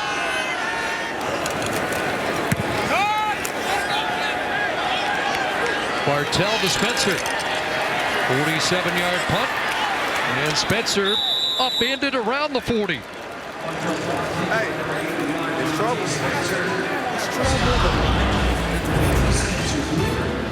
Great play by Rose. It looks like everything's coming up roses for the Red Blacks. Well, it was 22 years ago tonight. The last time it was the Roughriders against the Roughriders. And here's Rod Harris with a kick return touchdown just like tonight. That gave the Roughriders the lead, but the Roughriders would come back. That's Profile Greer. David Archer with a touchdown pass here to Bobby Gordon. 2 fourth-quarter touchdown passes by our old colleague David Archer, and it was 18-16 to win for Ottawa that night. The last Roughrider versus Roughrider game. They may need their defense to score again. Charleston Hughes, by the way, 0 sacks tonight. The league leader with 13.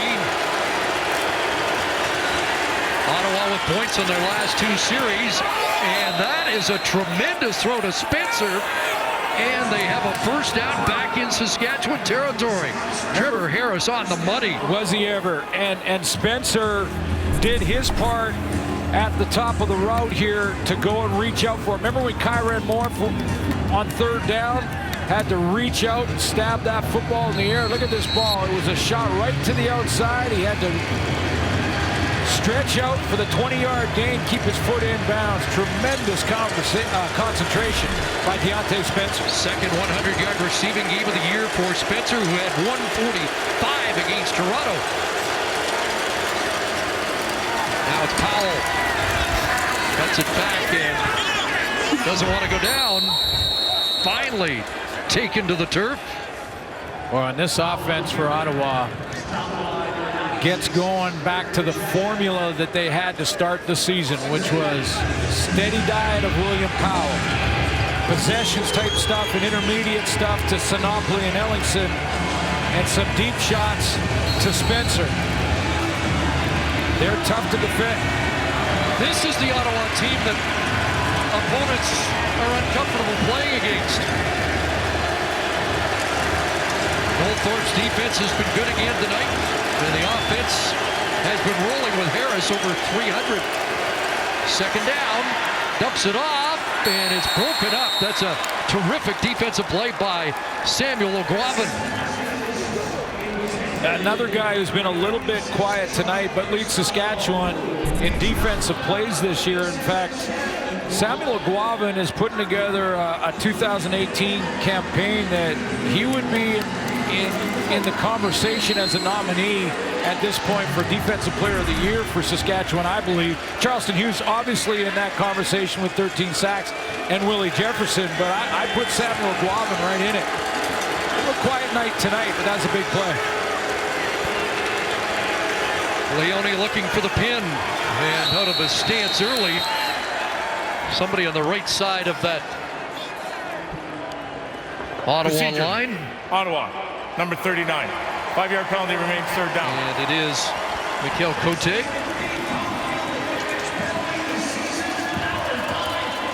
So the backup 5.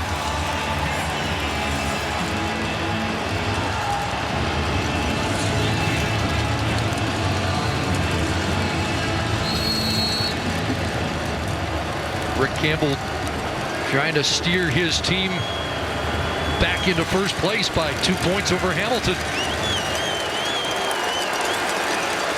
They'll be at home against Edmonton next Saturday. Leone sidesteps to his left, kicks it to the left side, and there won't be a return as that ball goes out at the Saskatchewan 23. NFL on TSN action continues tomorrow afternoon.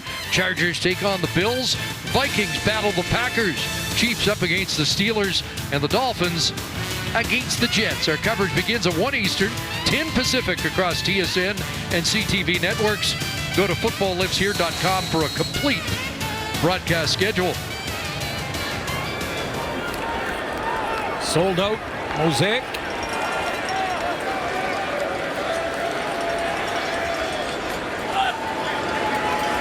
Anxiously awaiting a rally. Can Zach Caleros provide it? First down, downfield, there's a drop.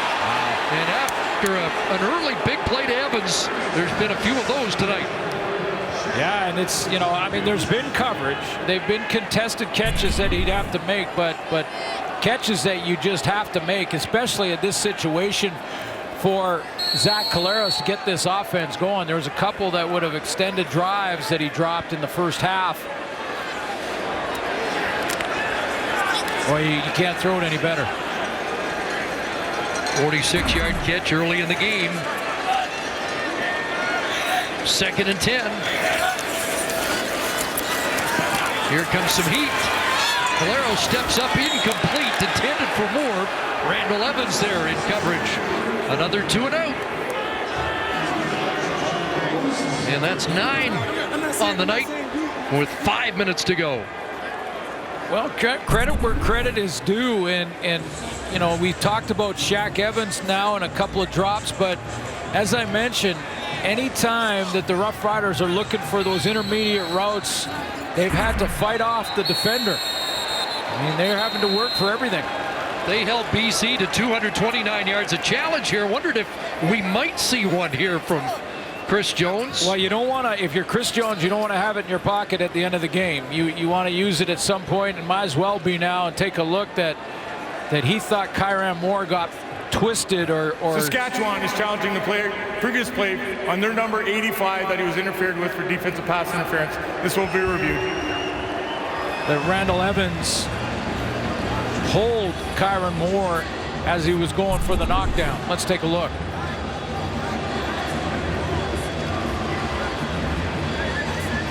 No contact yet. Does he turn him? And does he turn him before the ball goes past them both? And that's part of the question as well.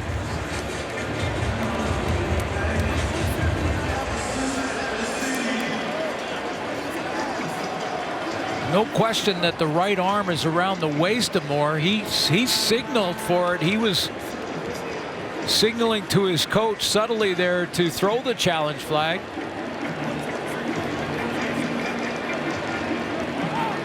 Is that conclusive? Very close, but the carry through, you did see him turn. Yep. It's a matter of whether the ball was gone by him or was the ball still catchable at the time of the turn. Now it's a pivotal call in the game. Could keep Saskatchewan on the field.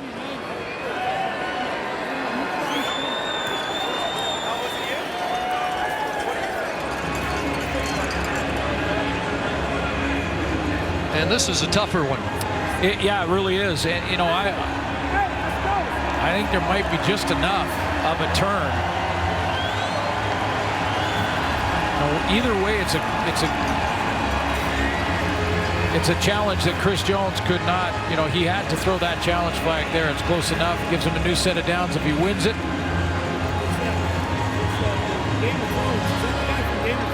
Down by a couple possessions, you got to get back in it with only 5 minutes to go. So the challenge had to go, and it looked like it might have been enough to overturn this no call and turn it into a defensive pass interference. I know Ottawa fans don't want to hear that, but Kyran Moore did look like he was turned.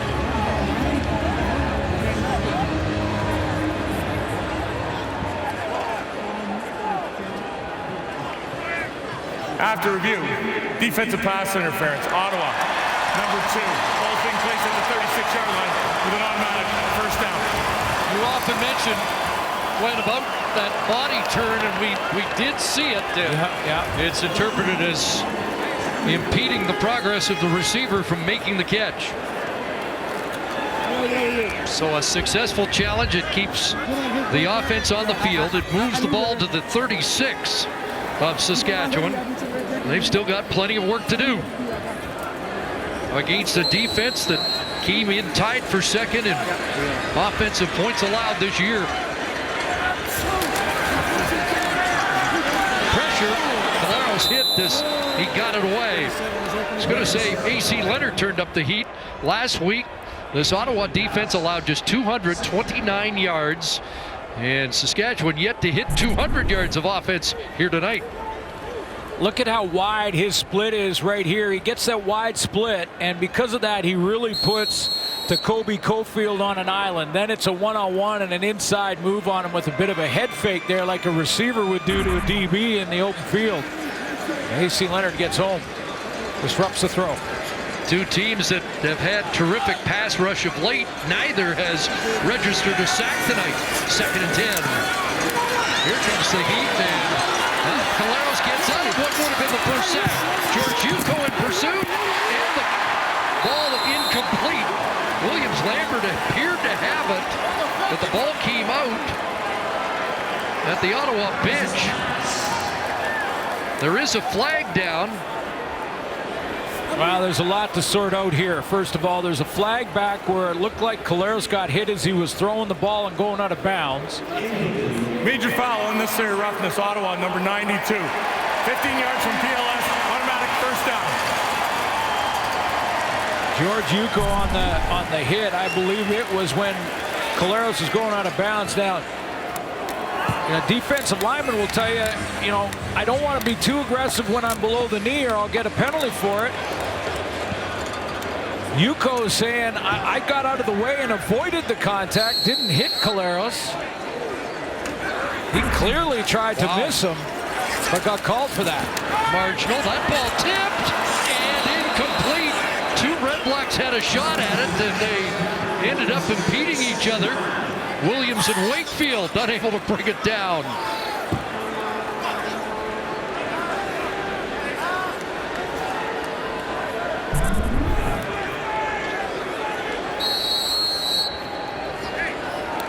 A couple of guys hustling for the football after yet another knockdown. Yeah, that's what I was interested in. That was Yuko. Yeah, Yuko got it. They call them shot blocks. That's 13 now for that Ottawa front of the year. 2 sacks for Yuko last week. 2nd and 10. Valero steps up underneath. Williams Lambert not going anywhere. And on that series, that Ottawa front 4 really stepped up. Oh, did they ever? And maybe one of the most underrated groups in the league is the front 4 in Ottawa. And the series not done because Saskatchewan's going to stay on the field. 3rd and 6. With just over 3 minutes to go. Riders need 6. Collaros throws. Got it. Big first down catch for Naaman Roosevelt in Red Black territory at the 44-yard line. Roughriders stay alive as we hit the 3-minute warning. An 11-yard connection. Collaros to Roosevelt. They're down by 12, but with the football.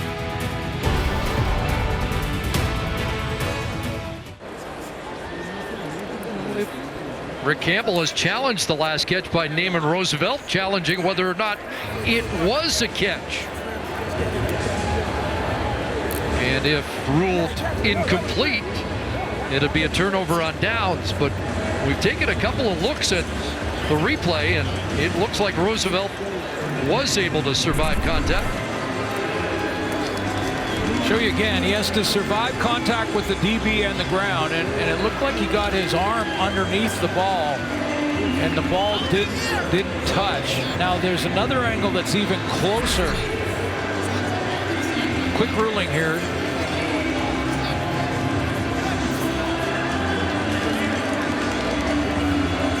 After review, the ruling on the field stands of a completed pass.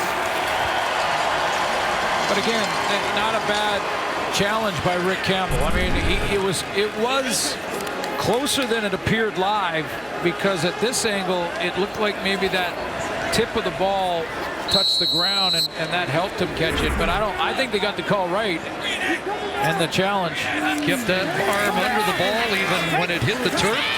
Collaros in trouble this time. George Yuko's got him.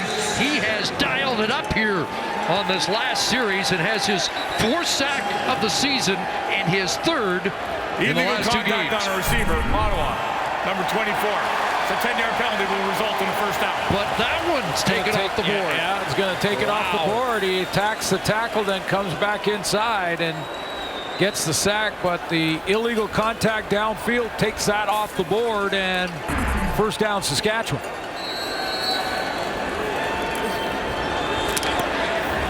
Both coaches have used their challenges. Roughriders have 6 first downs in the second half, 4 by penalty, 3 on this drive. And here they come. Open man, Naaman Roosevelt, touchdown. Well, Noel Thorpe came to see them, and Collaros saw Naaman Roosevelt. Yeah, that's a flat-out bust. And you can see the Ottawa defenders shaking their heads. They're going, who had that guy? Who was in coverage to the right of your screen? Naaman Roosevelt running free down the seam. Not a Red Black in the picture. There's Antoine Pruneau. What happened there, boys? Fourth touchdown of the year for Roosevelt. A 10-play, 87-yard penalty, aided drive. And this one far from done.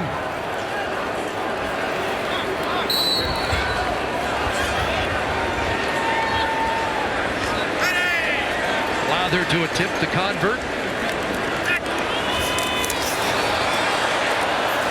Somebody was offside. Now they're going to try and make it a scramble play. Martell's going to boot it downfield. This could be returned, although there is a flag, and it looks like Ottawa was offside, but well, this is an adventure. Man, if he returns it and the penalties against Saskatchewan, it's 2 points the other way, and they'd be big points. As Deontay Spencer goes in. Who drew who? Was Ottawa offside, or did Saskatchewan flinch? Chris Jones thinks he knows the answer. And this is where the video official, not the on-field guys, the video official, not the replay official, can get it right. And this is where the importance of that video official in the league really comes in, because right now they're reviewing. Ottawa. There you go. Number 2. We're going 5 yards and retrying the convert. That was reviewed as we were talking there by the video official to make sure they got the right guy outside, because it was such a crucial play. And let's take a look. No movement. You can see first movement from the Ottawa interior. Correct calls made. Video official saw it. Relay the message down to the on-field official in real time and get the call right. Now, not that they would, but Saskatchewan can't change their mind and now go for 2 because of the penalty. We saw all kinds of different ways to score. In Hamilton earlier today, we almost had another rare scoring play, but it is a convert, and the Saskatchewan Roughriders now within a touchdown of the lead. And I'm sure Ottawa fans want to know about the illegal contact. It's tough to see from this angle. Here's the receiver. Go ahead and run it, guys. We'll show you where the illegal contact occurs. Stop it here. It's right there. I think it's Anthony Chaffee, who's going to step up at 5 yards and just sort of try and eliminate the route. Whether it was an accident or not, that was contact made well past the 5 yards. That extended or gave the Riders the next first down, and away they went. Ottawa fans might be saying it looked like Yuko had Caleros in the grasp as almost simultaneously. It was close, but the call made, and Saskatchewan sustains the drive. And remember, they were 3rd and 6. So here's the kick return, $1 million on the line, and unfortunately, Laurie, it doesn't look like it's going to happen tonight. Deontay Spencer on the return. Kraft Heinz Project Play. Nominate your community for the chance to win $250,000 toward recreational facility upgrades. Go to KraftHeinzProjectPlay.com to nominate today. Turn up the volume.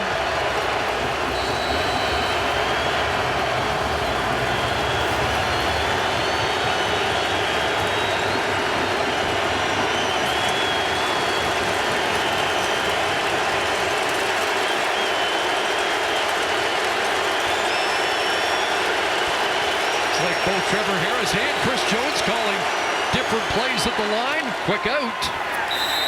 And Spencer goes out of bounds. Catch made, and it looks like 5 to 6 on the play. No automatic run on first down from Ottawa offensively. They go to the quick out, get second and manageable. Now, they didn't want to stop the clock. It's a break for the Roughriders on defense, and now Ottawa needs 5. Operating at 40% in second down conversions tonight. Big play. Here comes pressure. And it's complete. It'll be a first down. Driven back was R.J. Harris, but looks like he's got enough. Trevor Harris told us yesterday that it's not just the O-line when it comes to pressure. Sometimes it's about the quarterback getting the ball out of his hands quickly. That was full blitz from Chris Jones. Read by Trevor Harris. Got it out of his hands quickly. Hit the hot route. Moved the chains. And moved the clock. Fourth catch, 77 yards, and a touchdown for Harris tonight. REDBLACKS trying to cap the sweep in the head-to-head battle this year. Powell. It's stacked up with 2 minutes to go. This is where Chris Jones calls timeout. Not yet. Trevor Harris has got to be anticipating exotic blitz time from Chris Jones. That would require hot route one more time if they send more than they can block.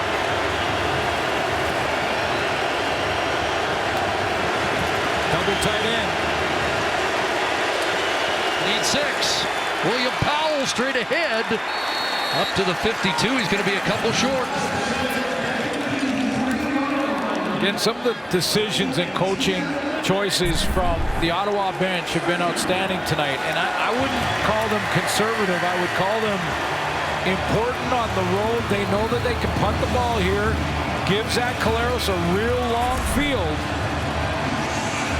And then the time becomes the enemy for Saskatchewan. They turn it over at midfield. It's big trouble. Now, of course, Thigpen might have something to say about where the field position actually ends up. I'll let the clock run here.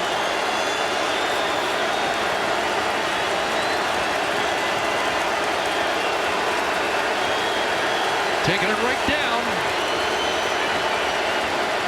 And snapping on one. Leone's boot. Kyron Moore after a 36-yard punt, and Nigel Romick, one of their leaders on the teams, gets the job done one more time. But Kyron Moore did a nice job catching that in the air. That's why they put 2 returners back there to make sure that ball didn't hit the ground and eat up any more time. So 108. Been a tough night for the offense, but they can change it all in 68 seconds. A touchdown drive on their last possession. Need a touchdown. 78 yards away from where they've got to be. And going to stretch it out early here. Jump ball, and Rose has got it. Jonathan Rose has his second interception and a leading 5th on the year.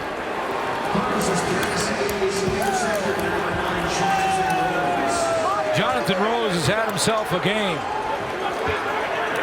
I mean, it's not just been the interceptions, but it's been the timing of the interceptions. Remember that big one after the 3rd down gamble in the first? Put it down on the doorstep, and Jonathan Rose ended the drive, intercepting it on Ottawa's own 1-yard line. Trevor Harris took it the distance for a major right after that pick. I told y'all I was gonna get crazy. Hey, y'all can go home now. We'll holler at y'all. No, he just sent the crowd home. 4 interceptions in his last 4 games. 5th of the year. He had a pick 6 against Saskatchewan in their first meeting. And Rick Campbell's a minute away now. That puts him in the lead, I believe, in interceptions. Just leapfrogged Winston Rose. And Powell going to bounce off. He's going to carry people, and he runs for a first down. And if it wasn't done before, it probably is now. And he's at 137 on the night. So he is 2 away from the tying Andrew Harris for the rushing lead.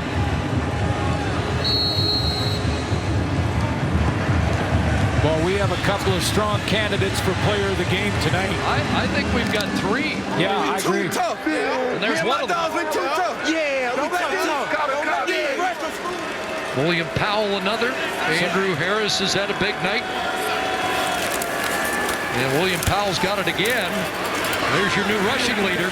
So Trevor Harris, William Powell, Jonathan Rose. There's your nominees. Okay. There's your 3 nominees. Fans in the nation's capital probably would be split on who's been most valuable tonight. Well, I like that Trevor Harris was taken out of the game last week for a couple of series. It hasn't been going well for him, but he has a major bounce-back game, throwing for 334 yards in this one. Season best for Powell at 147. And then key interceptions, 2 of them by Jonathan Rose. Man, I don't know. Back in first in the East. One more snap, and they can head home with their 7th win of the year. Well, let's put it on the producer, Jeff McLeod, in the truck. And no wrong answer.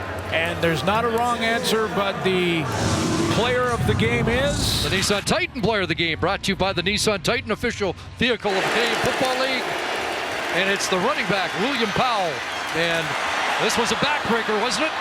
Yeah, I mean, the 147 on the 18 carries, a 69-yarder, 2 touchdowns. But not only the production tonight, but the fact that Chris Jones twice this week said he was game planning to stop William Powell. And William Powell still got it done tonight. That was the backbreaker. 69 yards for the touchdown, as the Red Blacks snap a 2-game losing streak and win here in Saskatchewan. So Rick Campbell's team 7-5, and they'll play a week from tonight back at home against the Edmonton Eskimos. Lights out night started well for the Roughriders, but their 4-game win streak comes to an end, and now 4 of their last 6 will be on the road, starting with next Saturday at Toronto. Once again, final score, Red Blacks 30, Roughriders 25. So long from Mosaic. Here comes SportsCenter.